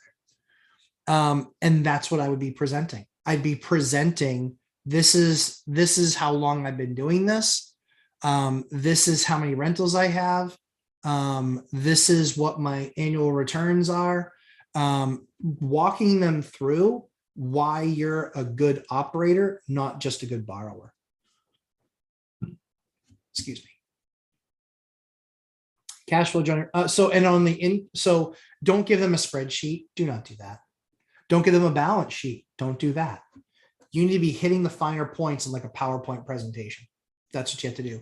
Show growth of income, show growth of properties, show growth of units, show those things. And I'm telling you, they're going to be like, yeah, I just did a presentation with this guy. He's pretty spot on. Or, just met with her and she is in her numbers. Like she knows them cold. That's what the bank wants to see. They want to see that you're a great operator because they can lend to anybody so long as you meet the minimum requirements. But do you want to be preferred? Do you want to be a person where they're just like, yeah, this guy's in, right? That's what I would do. Johnny Cashflow. I'm going to hold enough cash to buy all owner financing properties, maybe a portfolio, and I'll have cash for a down payment. Love it. Yep. Love it. It's a good thing. So it's nice to do those off-market deals and it's nice to do seller financing deals. But you got to remember, you have to convince that person that they should be taking that money instead of taking an up lump sum from the bank. And they might look at it and just go, listen, we're just going to take especially if it's a primary residence. If it's a primary residence, how does that work? Taxable, $500,000 if they're married, exemption. So how does that work if they're living there, right? So if it's purely an investment property, for sure. But if it's, owner occ, something like that, they go, yeah, I'd rather have my $500,000 from the bank because I'm exempt from taxes on it anyway. That's one of the things to consider as well. Hold on one second.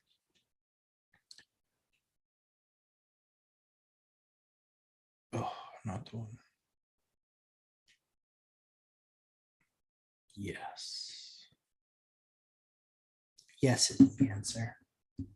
It's not always the answer, but it is an answer. REI Stoners, if you make multiple offers, does that mean you are putting down earnest money on all the offers? Yeah, if that's what you're saying, yeah. Because I don't know how it works in your guys' state, but in New Hampshire, we have to give the earnest money within 3 days. Otherwise, the deal is dead. So we have to give that earnest money within 3 days. Yep. And then they put it in an escrow account. So, yep. Yes, sir. Yiko. Hi, Yiko. Good to have you. Does the value of the land decrease during a recession or crash? Yeah, it does. It does. Because who buys your land, right? So the people that buy your land, what ends up happening is banks are far less likely to lend on the land unless there's an actual building being put on it. So yeah, value, if there's a crash, land goes down, buildings go down. If there's a crash, pretty much everything related goes down. Because builders will stop building. It depends on what kind of land it is, but generally speaking, if I'm putting you in the general bucket, generally, yeah, it will follow that. It will follow that trend. Housing doesn't go down 20% as an example, and somebody goes, oh, well, I got a bunch of land I can buy. What would you do with it? The idea is you're going to build on it. Well, if housing's down 20%, my costs are still kind of high. I'm not going to build. Builders have to build, but it's rare that you're going to have a tract of land that's going to be large enough for a builder to build, like a development, as opposed to just like a onesie twosie type of thing. Possible, just not probable. Janelle, hey Janelle, what's up, my man? Good morning, Matt. I am thinking of doing a deal where the yield is only 3%. Okay. Average is 4%, but after recycling capital, I would conservatively only have $13,000 in the home. Thoughts? Is that still is that because typically it costs me about 30 to 40K to get into a deal. So how are you getting there? You're gonna have to tell me how you're getting there. Dion talk financial because my guess is you're buying it, rehabbing it.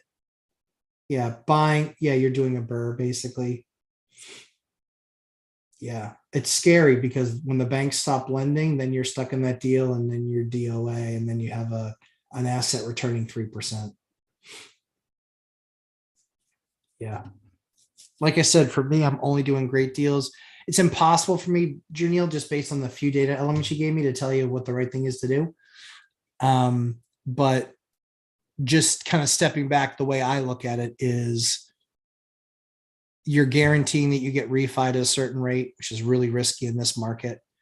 If that's what the plan is, I think that's what it is, but let me know. Dion talk financial freedom. I want to respond to the lazy challenge with some witty, but too lazy to come up with one. Damn it, Dion.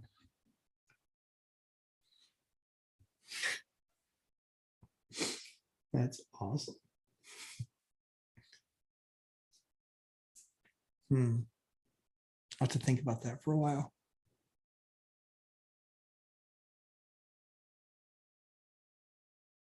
I made no effort. One did pop into my head, but I'm too tired to type it. That's the best I got for you, Dion. Michelle Meyer, Dion, but not today. Exactly. Exactly.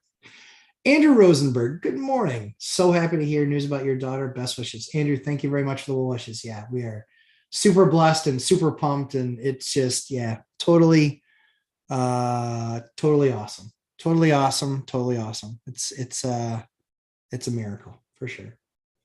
Brandon Rager, how does that conversation with the bank play out as a newbie investor? Good question. So it's more difficult. It just is because there are going to be a bunch of other newbie investors that are going to want to kind of break in. The only thing that you can do is show them a model, the model that you have, and just it's a different conversation because after having spoken with bankers literally over the last month or 6 weeks to kind of put this together for you guys, that was the one thing is they're just like, we really want to see a track record. We want to see seasoned units. We want to see experience.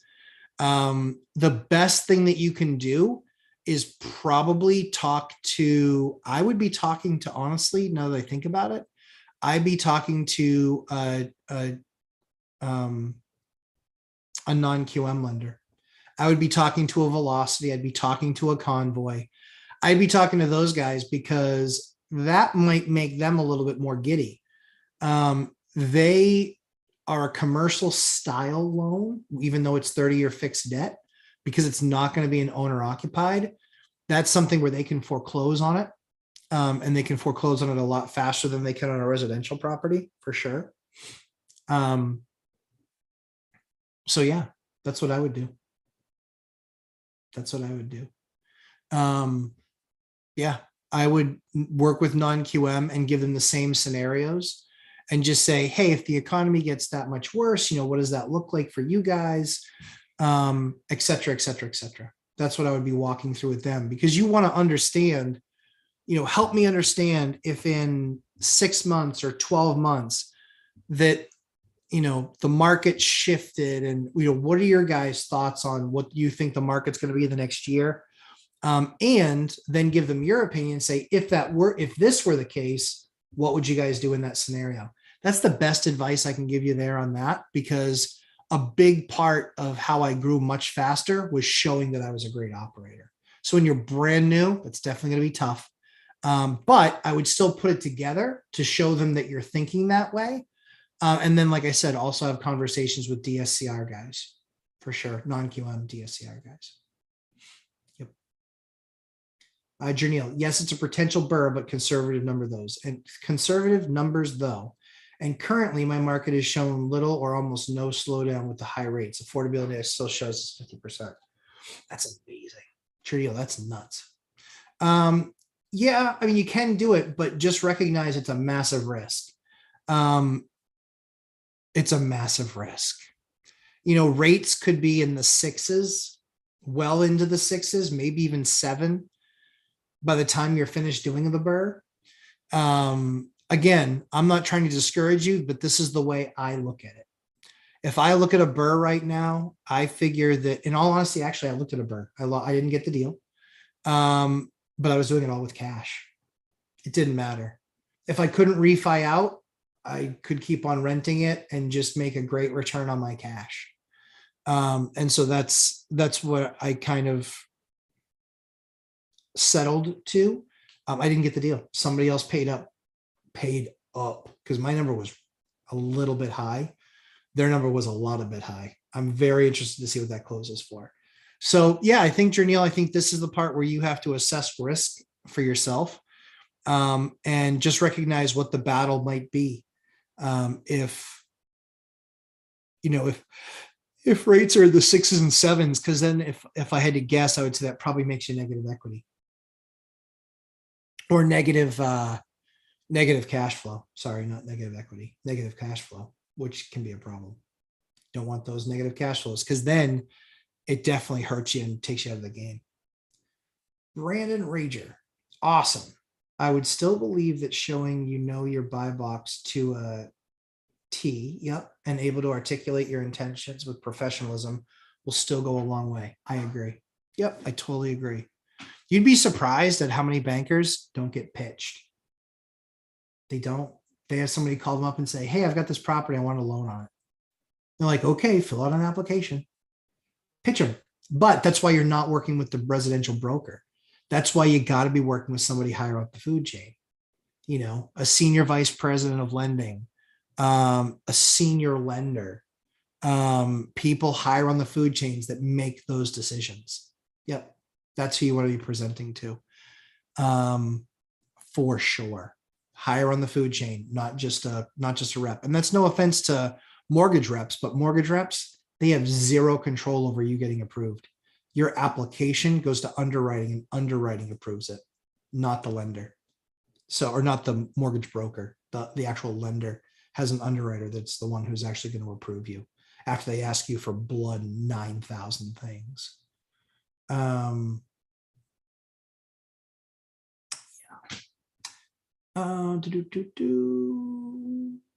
So many points. So my points as a newer investor started in 2019. Yep, with the duplex, we are house hacking. Love it. Have an 828 credit score. Love it even more. Now making about 60K yearly. Love it. What is your best sales pitch for me? So is the duplex the only one that you have? Hoping to do another house hack? Yep. Okay, so cool. So it sounds like that's the only duplex you have, but you're house hacking it. So I love that. I absolutely love that. So here's what my story would be is, here's my W-2 job. Here's my, do you have, husband, wife, whatever, spouse. So we have this much combined income.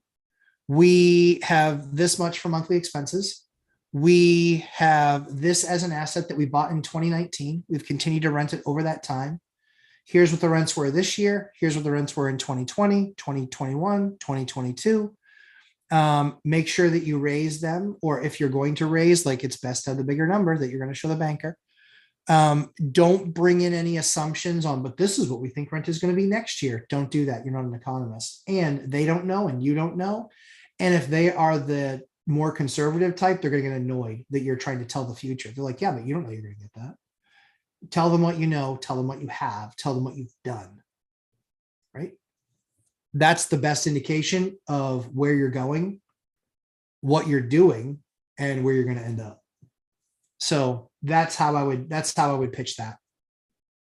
Is this is who I am. This is my credit rating, because you're still buying under 10 units. So it's still very much on your credit, right? And yeah, that's what I would do. I would be leading with your income. I would be leading with the property that you've done, the work that you did to the property, fine tuning it and say, listen, I'm not this massive investor that's going to be doing 20 deals a year. However, I expect to kind of be doing, one every, 12 to 24 months. And you'll eventually find that jump in somebody where they're just like, yep. Yeah, I want to be in business with this guy. So that's how that goes. So that's what I would, let me know what you think about. Okay, cool. Great. That's very helpful. That's what I'm here for. Cool. LV, teach me. Good news for your daughter, and health is wonderful. Yes, thank you. It's a huge blessing. We're very blessed. Cash flow generators, is an LLC required for non-QM? Nope, it is not. It's not. And the LLC actually isn't required for commercial lending either. That is a misnomer. I don't have an LLC and I still borrow commercial loans all the time. Ryan Allen, hoping to find another house hack for low down payment. I agree. REI Center. So if I put in 5 offers and more than one is accepted, I pick the one I like the best and lose all the other earnest money. So you can give all those earnest money, let's say 5 deals, but this is where the risk is in putting 5 deals on the table. You give them all that earnest money. You then have to go through the process. There's got to be some stipulation there of why you can bail out of the deal. Either you couldn't get financing on it, or the inspection failed, or something like that. Some people play a little bit fast and loose like that. That's just not really my style. If I'm, I've done multiple proposals, multiple deals before. I've won multiple ones at the same time. And I was like, oh, cool. Now I'm doing 2 at the same time. But I was in position to execute for both. In one time, I think in all the offers I've made, which is well over, 100 and something. We didn't have an inspection clause, but my bank is my partner. I had to go and tell them that there was a major issue there that was found in inspection, and that by law, I still have to follow through on the transaction because we waived inspection. And they said, yeah, we're not going to approve the loan. I said, okay. They said, because that repair is going to be a massive repair. And so the only way that we'll approve it is if you work something out with the seller, because we're not going to approve it if you have to put in that $20,000 to repair it. So some people called that a scummy strategy. Listen, if being honest is scummy, then I'm scummy. I had to tell my bank, they're my partner. They're my partner. They're 70% of the money. I'm 30% of the money. I do all the work, but they give me their money. So I'm not going to lie to the bank, or a lie of omission and not tell the bank. And then they're like, why are your balances so low? When you get to a certain size, they look at that. They look at reserves. They'll actually put covenants, what are called covenants, in your lending docs, saying that you can't go below this amount for a sustained period of time. So that happens. So I'm just honest with my bank. I told them, and they just said, yeah. And so we were able to, I think, do we work something out with this? I think we worked something out with the seller on. Yeah, I think we did. Yeah, we worked something else out there with the seller there, and the bank ended up being okay with it, and we did the deal. If I remember correctly, it only happened once in 22 years. So I believe that's what happened. Not 1,000% sure. Panda Punch, do you have a link or Discord that people can reach out to you privately on? Yeah, lumberjacklandlord@gmail. Lumberjack Landlord, just like it sounds. Lumberjacklandlord@gmail. You can email me. I'm bad at email, but I get to it when I can when the kids are asleep. But now that Eliana has finished treatment, I'll have a little bit more time to get to email. Ryan Allen, yes, currently. Yep. Yeah, that's what I would do. That's what I would do. Michelle Meyer @REI. Make sure you put some solid contingencies. Yep. So you don't lose your earnest. Yeah, exactly. Yep. Peter Bedford, there you are. If you need to borrow in a recession, tell the lender that. Borrowing in a recession gets very tough. No track record. Go non-QM for sure. Peter Bedford, you're exactly correct. Yep. It's exactly what I think. I think you go non-QM because it's their only job is to lend out money, and they're looking at the asset. They're not looking necessarily just at you. Because yeah, lending during a recession gets very hard. That's why you have to have that conversation with the banker now. Have a relationship with the banker. Have bank accounts with that banker. Talk to them that you're looking for a new bank if it's a different bank than what you're working with. That's the reason that people move banks. I've moved banks 4 times. I was a big Citizens Bank guy for a long time. Then I was a big TD Bank guy for a long time, years and years and years. And then I went to 2 smaller, more local banks, and I was with one of them for probably 6 years, and then I've been with this one for about 7. But if we continue to do business together, like we're doing business together, there's going to be no reason for me to ever leave. Janelle Diaz, thank you, Matt. You're welcome. As a mortgage broker, I think a great tip for everyone is if you have a good relationship with your broker. Yep. Ask them about borrower paid comp, since it usually gets you a lower rate.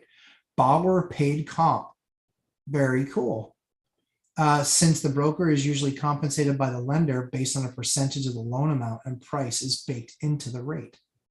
But you can negotiate a flat broker fee so that that you comp the broker directly and in turn get a lower rate. Brilliant. Brilliant, Trio.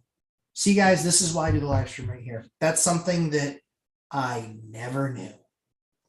I learn every day. That's something I never knew. That is awesome, Trio. Thank you. Thank you for sharing that with everybody. I really appreciate it. Ryan Allen, great. Thanks. It's very helpful. You're welcome.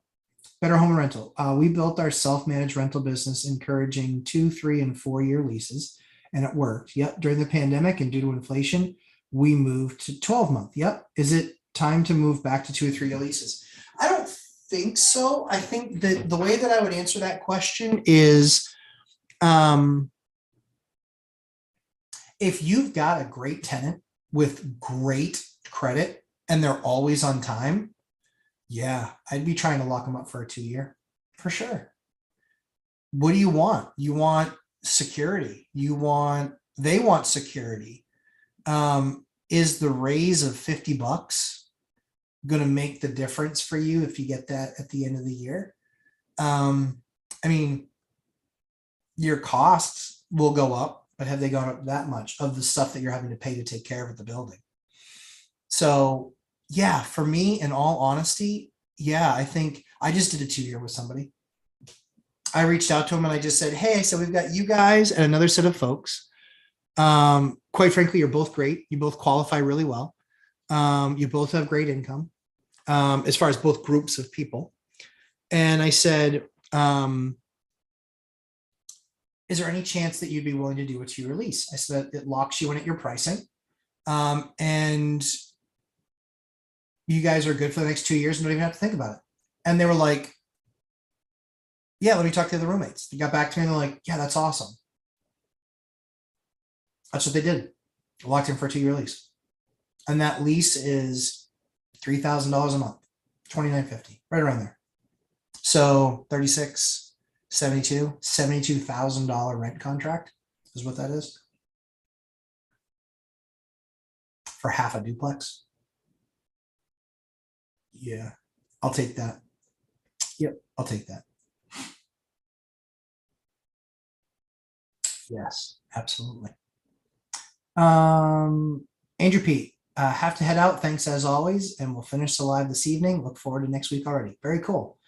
Yeah, we'll have, so I also have one of the things that's going to help you guys on the network thing. I have that video. It'll come out this week.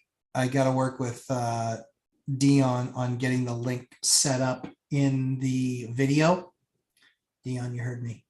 So I have to figure out with Dion to get that link set up in the video to make it easier for you guys to just literally click a link and go get what you need, what I'm going to tell you that you need, or I believe that you need. I did it and it's been killer for me. Killer. It's wicked awesome. LV Teach Me. Excellent advice to the duplex owners. Thank you. Thank you. Peter Bedford, did you ever go over why you prefer multifamily over single family home? I got here late. Sorry. Peter, I did go over it. Jeez. That's all right. I'll do it again. Because I know I got a bunch more people. So real quickly, the reason why I prefer duplexes over single families. The same loan can buy you a single family or a duplex. Yep. Same loan can buy that for you, number one. Number two, there are a lot more people that qualify for a duplex instead of a single family home. True story. A lot more. Do you know why? Because it's not just their income anymore. Now it's the income of the other unit. So when times get tough, single families are nice, but duplexes are awesome. Duplexes also, there's much less inventory of duplexes in any market. Any. There's far fewer duplexes. Scarcity, right? So you can buy with the same lending product that you can on a single family home. You show that you have better income when buying them on the duplexes. On the your rents. So I gave an example earlier where, median house in my market's like 440. A duplex was 540, but my rent is only 10% less on a half a duplex side than it is on there. Just do the math. My rate's the same, my down payment's the same. My house is only $100,000 more expensive, but I'm getting only 10% less in rent on the other side. I think I might have lived in one duplex, maybe one duplex where the neighbor didn't cover my entire mortgage. Maybe one. And with that said, it was by like $200. So it was costing me $200 to live. Imagine, evaporate your job, it disappears. Are you worried about losing your house or being late with your mortgage payment? Nope. If their job disappears, you might have to go through the eviction process and get them evicted. But largely, you're still probably going to be okay. You're going to be in decent shape because you've been saving all of the money that you weren't paying out in rent. You've been stacking that cash, getting ready to, if something ever happened with them, okay, fine, whatever, but you'll get somebody else in. For me, I get 60 inquiries on any unit that I post. Within 48 hours, I get 60 inquiries on any unit I post. That's how good the rental market is in my area. It won't stay that way forever, but let's say it goes down to 20. Do I need 20? Maybe to find 3 really good ones or 2 really good ones, but I only need 1 really good one. So that is why, for me, I own 2 single families, 1 or 2. I own 1 or 2 single families, and I own 20 something duplexes. Yep, trying to think exactly how many I own.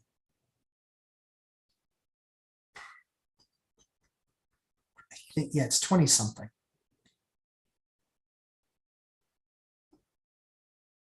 I love them. Dominator of the duplexes. I just love them. Debt structure. And again, people that are going to be buying, they're going to say, listen, we just can't afford a single family home without the extra income. So, Peter, I'm just going to skip and just read yours so we stay on the same topic. The same doesn't apply for a fourplex necessarily. The reason why is you have to find a lender that will let you do like a 5% down loan on an owner occ fourplex. There are lenders out there like that. Fannie Freddie does have programs. Look at those programs, make sure you understand exactly the names of those programs when you go back to lenders, when you're searching out for that lender. That's the first thing. The other thing to think about as well is that usually is going to have more turnover than a duplex. Like I've had people stay in duplexes for 6, 8, 10 years. I've had some people stay in apartments for that long, but not very often. So that's one of the other things to think about. So you open up some different challenges with a fourplex. However, largely speaking, your return, I've never had a fourplex that 3 units didn't cover the entire nut and then some. So usually your returns are going to be bigger and are going to be better on that. But you're kind of getting out of one thing, which is a fourplex. Those values can go down. The reason are compared to a duplex because of the loan and debt structure. So it really depends on what you're doing for that piece of it, right? That's what really it depends on. Let me know if that helped you.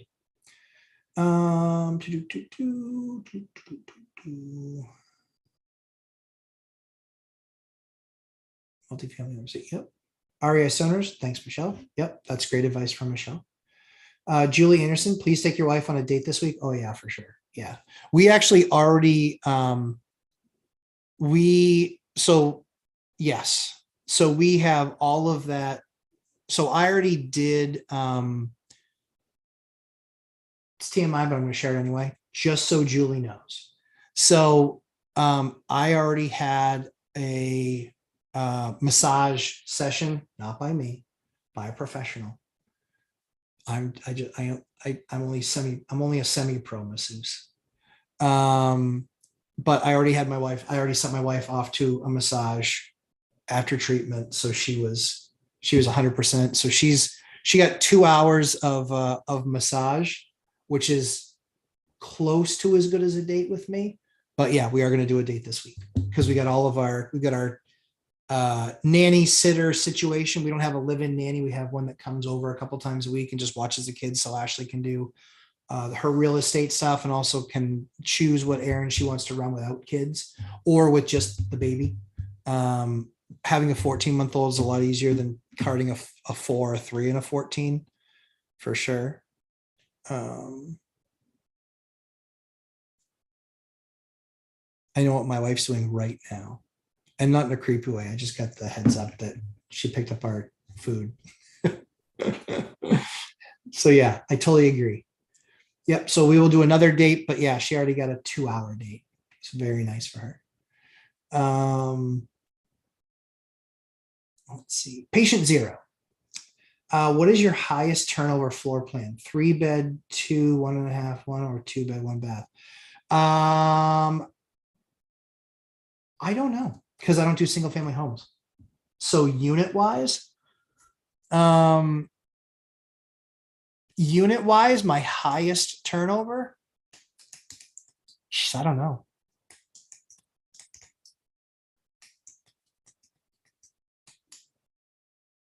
Out of 117 units this year, guys, we had 7. That's it. 7. We had 7 turnovers out of 117. And those were all bigger units. People that have been with us 2, 3, 4 years, and they're like, yeah, we're kind of going our different directions. Yeah. So on paper, it's the larger ones, the 5-bedroom stuff. But I was actually happy to do that because if I binder strategied them and worked with them, in fact, I did with one, it cost me money because the other 3 units just like that in the building, just like that. I got $500 more a month rent or $400 more a month rent from others. And for them, it was just like, oh, fine, I'll just do 1 more year with you guys at that number. So yeah, so I would say it was my much larger unit. So it's my 5, 1.5, and 4, 1.5, but those are duplex style units, duplex or townhouse style units. And you can ask a follow-up if I didn't really answer your question. Peter Bedford, thanks. Same apply to a 4-plex. I have more of those. Yeah, so depending, research what you can do for loans on those for sure. DSCR loans, they won't do an owner occ on. So you're then stuck with a bank. But yeah, look up the Fannie Freddie programs. They are out there. They are available. You just have to find a lender that does them and is familiar with them. Don't, oh yeah, we can try it. Don't do that. Find somebody that's done one of those loans. That's the question. Have you done one of those loans in the last 90 days? Excuse me. That's the question you need to be asking. Brandon Rager. I have my VA loan entitlement ready to deploy on a duplex to 4-plex. Exciting times. Yeah, it's awesome. Brandon, it's awesome, man. You do that one deal right, you can actually do more than one VA loan too. You can have a couple of them. But you do that right, man. I mean, you get a couple 4-plexes. The student that I helped out last year, he did. I helped him negotiate the deal, the whole 9 yards. I just wanted to try all of the stuff that I tell you guys all the time. And so did it with him. And we closed that deal for under list. He's made marginal improvements. He spent about, it was a fourplex, spent about $10,000 to $12,000 there. Did the text binder strategy with all of them. And his property is up probably 20%. His rents are up like 30%. He's living there. He makes over $1,000 a month and he lives in one of the 4 units. Just saying. Brandon, go get it, man. Be patient. Be patient. Do a great deal, but it'll be there. It'll be there.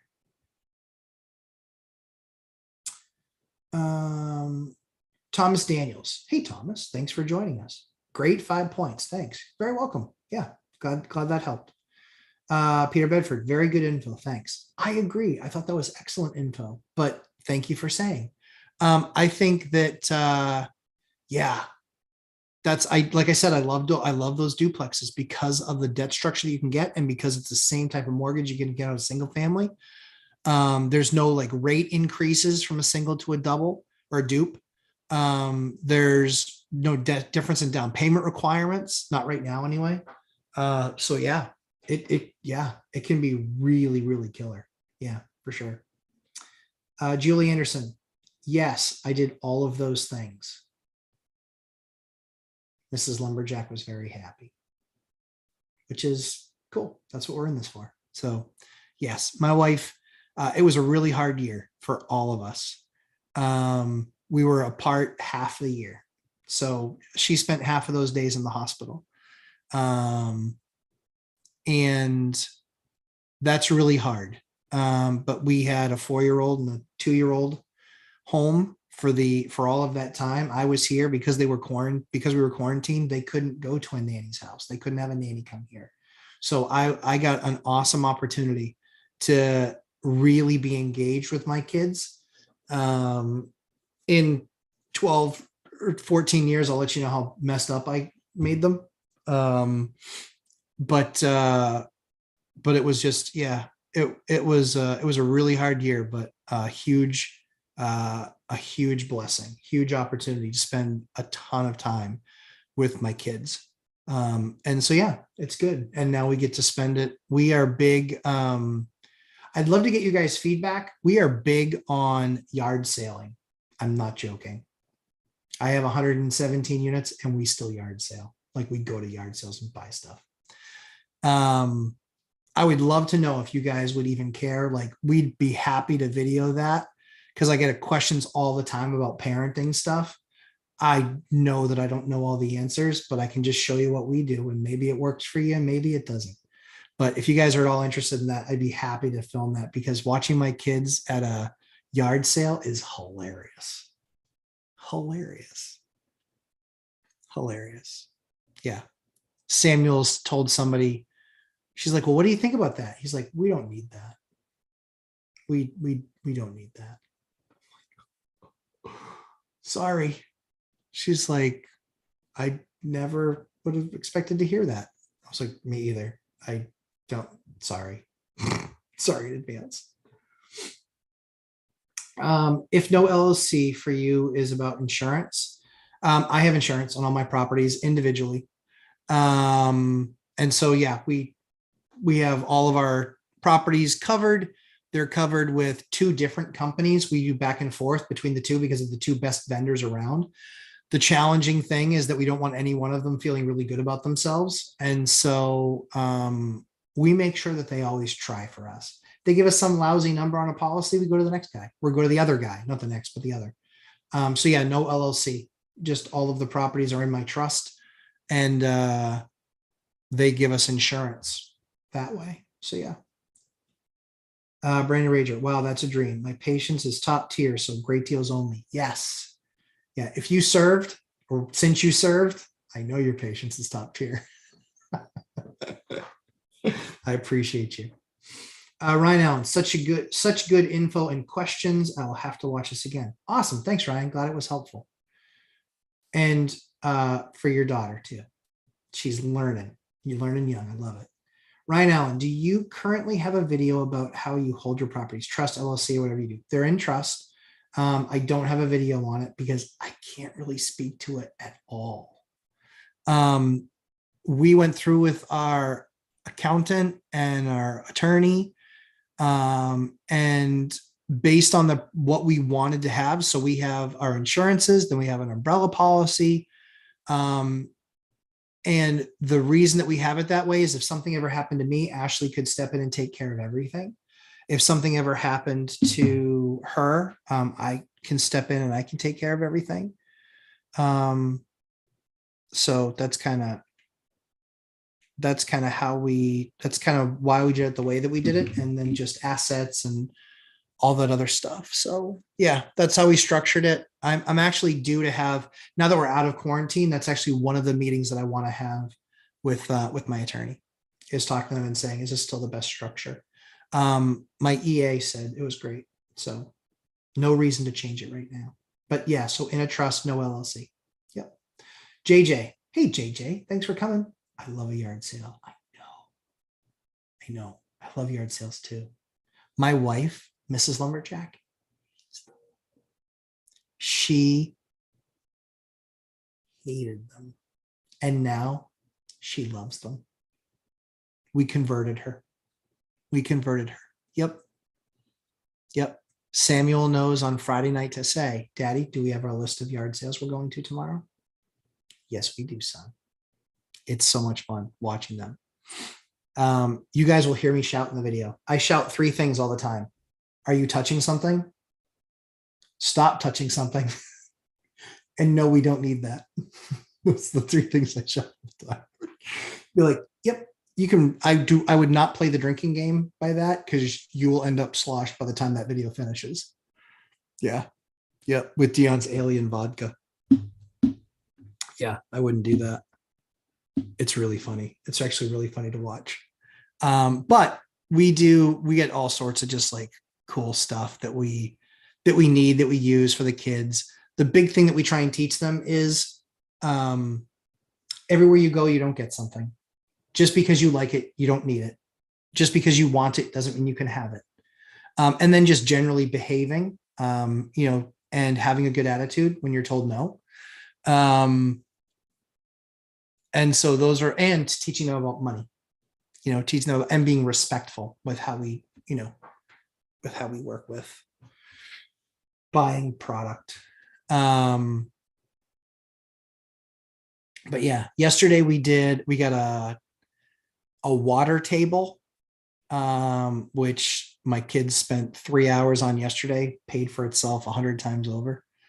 And we bought, what was the other thing that we got yesterday? We got a water table. Oh, a Mama-Roo. So what we're going to do at the end of these videos, I was talking to Ash about it. I said, we're going to show how much we spent, or we're going to show the retail price of what those items were.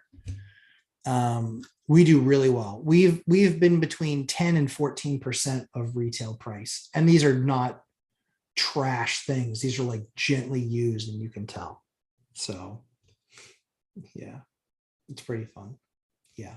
So we'll record one of those and probably put one of those up and see what you guys think.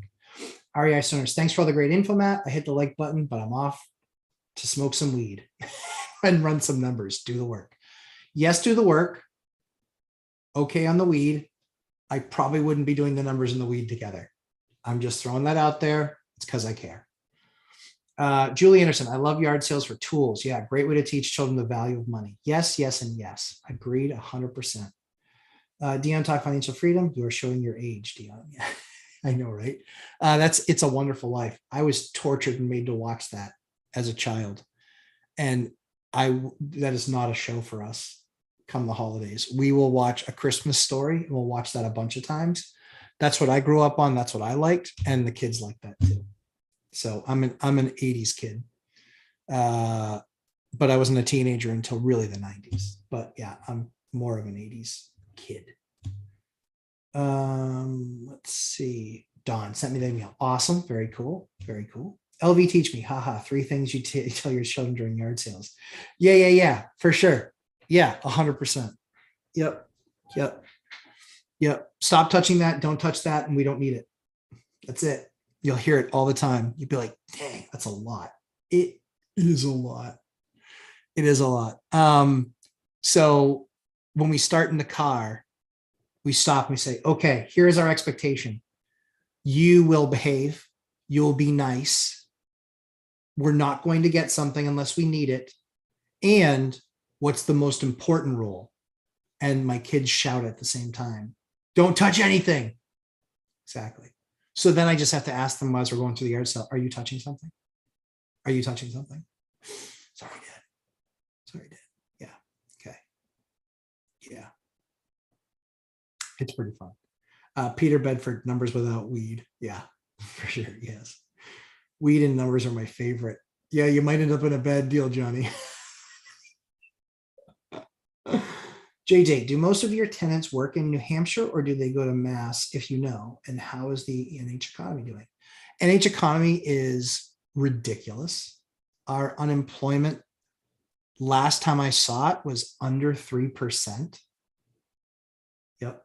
I talked to a couple of executive vice presidents who work for some of our largest employers in this area. And they said, quite frankly, anything below 4.5, we're getting people that don't want to work. So they're actually not very good employees very often. They said there's always exceptions to the rule, but that often is the case. So I think that's actually pretty funny. But that's one of the things that they actually call out. Yeah.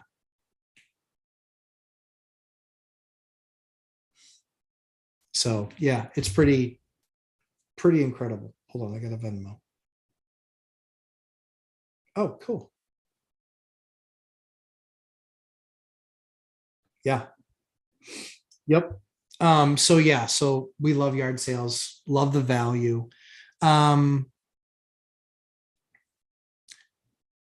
won't ever share numbers on our units, number of like I'll share a number of units, but not our cash flow or any of those items. But you guys that have 4 and 5 units, I've got 117. I still drive a $2,100 Pontiac Grand Prix, and I drive a 20-year-old truck. I believe in value. I'll get a Lamborghini because my 2007 Grand Prix doesn't quite run or drive like a Lamborghini, and it's not available in orange. But yeah, I like value. I like value. So your buy box is good for NH. My buy box is in Maine right now. Cool. Where in Maine, JJ? Because Maine is literally 5 minutes from the towns that I do business in. Hold on, I gotta adjust my belt. It's jabbing me.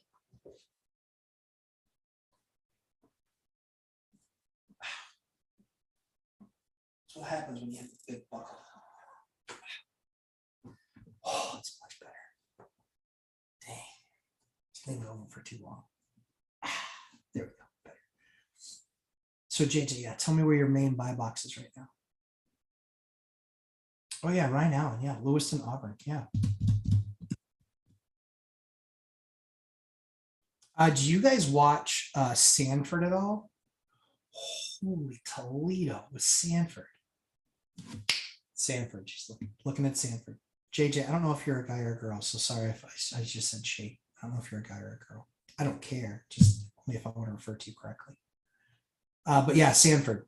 Sanford just had there was a 10 or a 12 unit that just went available in Sanford that I actually considered, but I need to buy, if I'm going to get into Maine, I want to do an entire portfolio in Maine, not just a property. Sanford, JJ, please explain what a buy box is. Oh, sure. Yeah, sure. So LV, teach me. So a buy box. A buy box is what you define, i.e. you want to specifically purchase this type of a building or unit. So let's say it's 3-bed, 2 baths. That's your buy box. Those are the only properties that you look at in your market. And that way you can really learn and understand exactly what your market is, how much they sell for, how much they are listing for, what they rent for. So a buy box is really selecting the criteria of the type of asset that you're going to look at constantly every single day, 20 minutes a day. Yeah.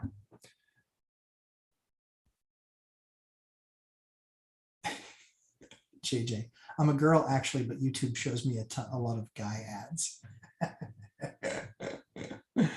Well, JJ, good to have you. Yeah, Sanford's. So, are you new, JJ? Are you new to investing? I just want to tell you a bunch of stuff you already know because I actually know the Sanford market somewhat. Cash flow Johnny Ramirez, like Zuber, I invest at 2.5 hour distance. I continue to try and network. Had one guy tell me, if you aren't in the good old boys club, it's going to be hard. How do I get in that club?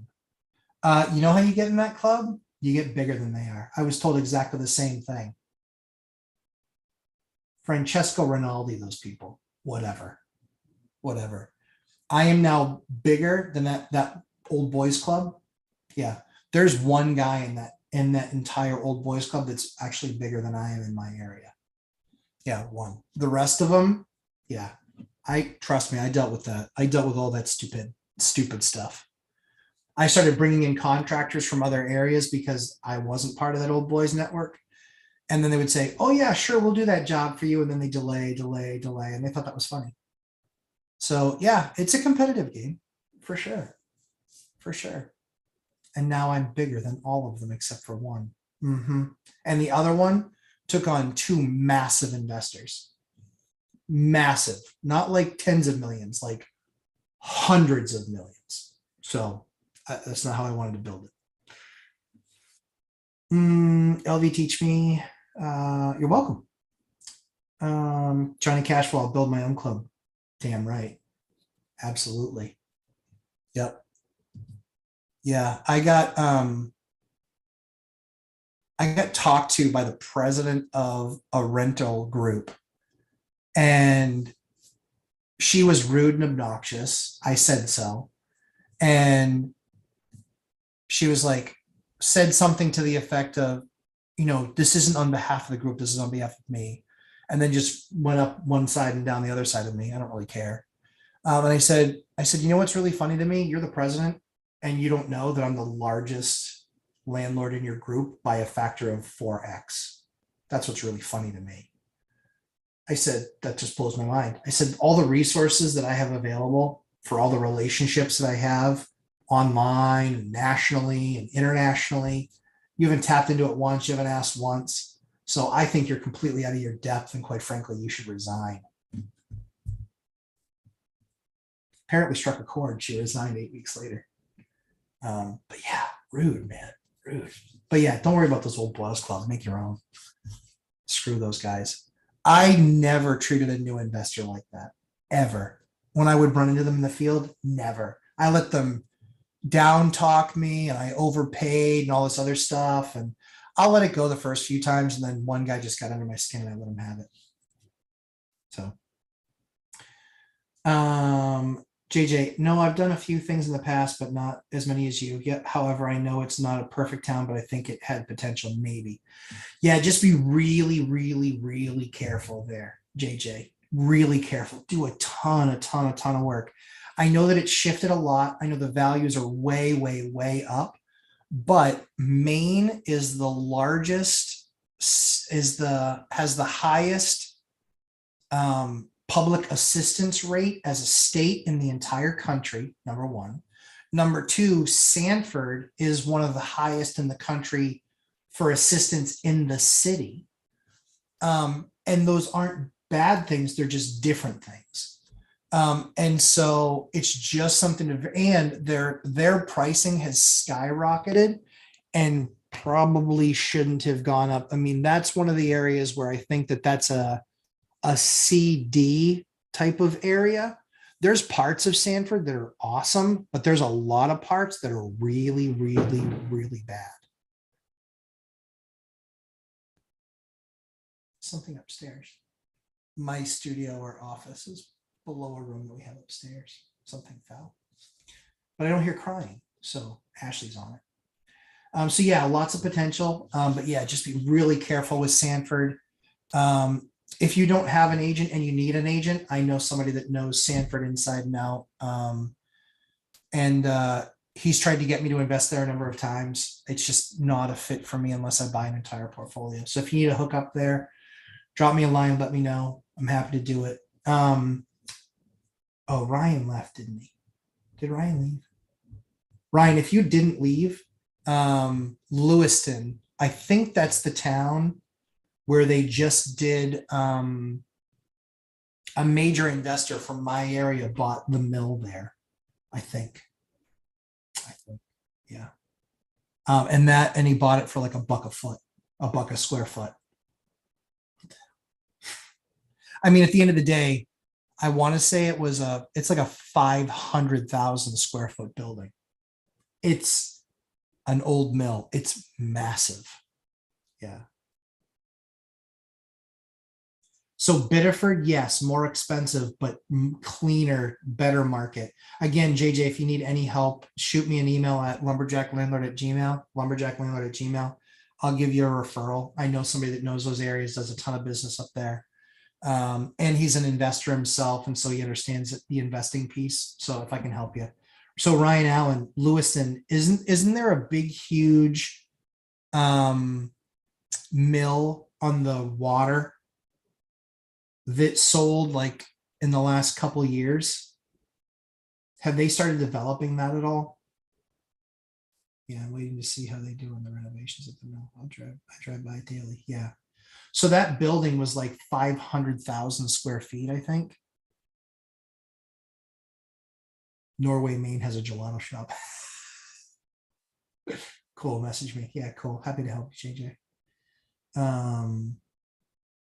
Yeah, so that guy does mills. It's going to be beautiful. If you want to look and see what his mill projects look like, you can look at Newmarket, New Hampshire. Beautiful. He does an amazing job. Amazing job. He is a brilliant investor. Brilliant. He has recovered so unbelievably well since 07. He is really, really good. So that building will be gorgeous. It'll be beautiful, and it will raise all of the rents in your town. That's what he's done in the towns that I've been in. Excuse me, he's a mill expert. With the big, huge windows, the sandblasting inside for like the lead paint, all of that stuff. Brilliant investor. Brilliant. Very, very good. Condos in the mills? No, so he does apartments. He turns them like the one like Newmarket, I want to say is like it's a couple hundred. But they'll do residential condos, and they'll also do business condos. They'll do them both. Yep. Resi and business condos. Some big businesses too. Like there's one business, I think, in one of the ones that I've seen that's probably, I don't know, 70,000 square feet, probably like 50, yeah, 75,000. It's probably 15,000 square feet of floor times 5, I think is how tall that is. So yeah. Yep. The guy who's going to do that mill there, Ryan, awesome. Great investor, brilliant man, super nice guy. It'll be a beautiful project. And what's really funny is what he's really good at is taxes and getting like low income qualified stuff. I heard there was a possibility of shops on the ground floor and residential apartments above. That's likely what it's going to be. That's kind of his modus operandi. That's what he does. He puts shops on the first floor, and then he put for commercial, and then he puts resi on the second, third, fourth, and fifth floors. Yep, that's what he does. And it will be a multi-year project, but when those things are done, they're gorgeous. And the rents are really good. So that was one of the things that raised rents in my area, was what he charges for rents in his. And then another firm came along and basically with not doing a mill, but building from the ground up. They bought a big patch of land, something I actually almost bought. I couldn't get financed for it. It was too big for me. And then they knocked that down and they built this beautiful 5-story building with 144 units. And the average rent in there is $3,300. Yeah, he's a great investor. Extremely deep pockets, extremely deep. Like they will do that project and it will be beautiful. Yeah, it'll be beautiful. Cool. Well, guys, I'm going to call it a little bit early today. Go spend some times with the kids. Um, it was a great week this week. I will get a video out this week for you guys that will help you with the network doubling your efforts. If you guys need that, 1241 of this video to I think 1255. So that will help you guys out too. JJ, I was chatting to a guy in a hardware shop in Boston who was moving to Maine to take a job maintaining snowmobile trails. Yeah, I know just one story, but sounded like a cool job. They have all sorts of fun stuff like that up here. Maintaining snowmobile trails, kind of, there's just a lot of outdoor stuff that happens out here. Like they have a moose lottery. It's a thing. You actually enter into a lottery for hunters, and then if you win, you get a tag to be able to take down a moose that year. Yeah. Yep. It's crazy. Janelle Diaz, thanks as always, Matt. Looking forward to the merch and the course. Yes, we'll be making progress on that now. My marketing guys remind me monthly. We're still ready for the course. Yeah, I get it. So it's really good. It's given me a time to make it much better. Thank you, and congrats again. Yes, thank you very much, Better Home Rental. Have a great week. You too. JJ, I was late on here today. Looking forward to the yard sale video. Yeah, I'm looking forward to it too. We'll record that next week. It will be raw footage. So we'll see how that goes. But yeah, I appreciate you guys. Dion Talk, have a full week of awesome. Dion's live stream is Tuesday at 4:00 Pacific, 7:00 Eastern. Always worth catching. And you can, and he covers all of his questions, everybody that brings questions in. So excited to have you guys. It was a lot of fun. Thanks for kind of giving me a chance to take a breath and just talk some real estate. Because even though we do a lot of real estate in our house, my wife and I don't talk a ton about real estate, certainly not markets and things like that. So anyway, have you been seeing reports about wheat and fertilizer shortages? Yeah, that'll happen. Yeah, so my family's Ukrainian in descent. And so yes. Yep, you'll see warships protecting their exports of grain leaving. You will. Yeah. I think they call it the breadbasket of the world, maybe. If I remember, I could be wrong. Let me just check it. I don't want to be wrong.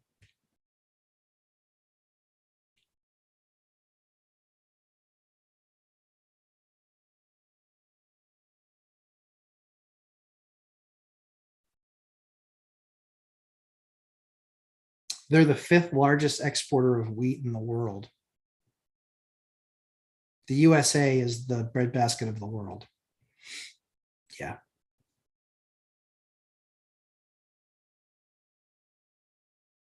Yep. But they're the breadbasket of Europe, I guess. So yeah, it'll be dicey. It'll be dicey. So yeah, that yes, fertilizer shortages, because there's also natural gas that's used to make fertilizer as well. So yeah, I expect there to be some tough times ahead of us. I don't expect it to be very easy, but hopefully we'll do some smart things and make some better choices as a country. So anyhow, Matthew Paris, howdy. Hey Matthew, I'm just signing off, but good to have you. Well worth watching, especially from an hour and 10 minutes into an hour and 30 minutes in. I covered something very special that everybody needs to hear. Matt Herbert, thanks. Have a splendid week. You as well. Ninja Vanis 24/7. Have a great day. You as well. Pallavi, thank you, Lumberjack, for all the great questions and answers. You guys are very welcome. Happy to do it. And Gina DePippa, thanks for sharing your knowledge. Have an awesome week. You too, Gina. Thanks so much for saying so. Have an awesome week yourself. Everyone, have a great, fantastic week, and I will see you on Tuesday with Mike Zuber, one until a time. Have a great week, guys. Instagram, Lumberjack, Landlord, at Lumberjack Landlord website, and also make sure you hit the like button before you leave. We had like 100 and something people and only 58 liked it. I know I was better than that today. Kaddish, you're very welcome. Have a great week, guys. Take care, everybody.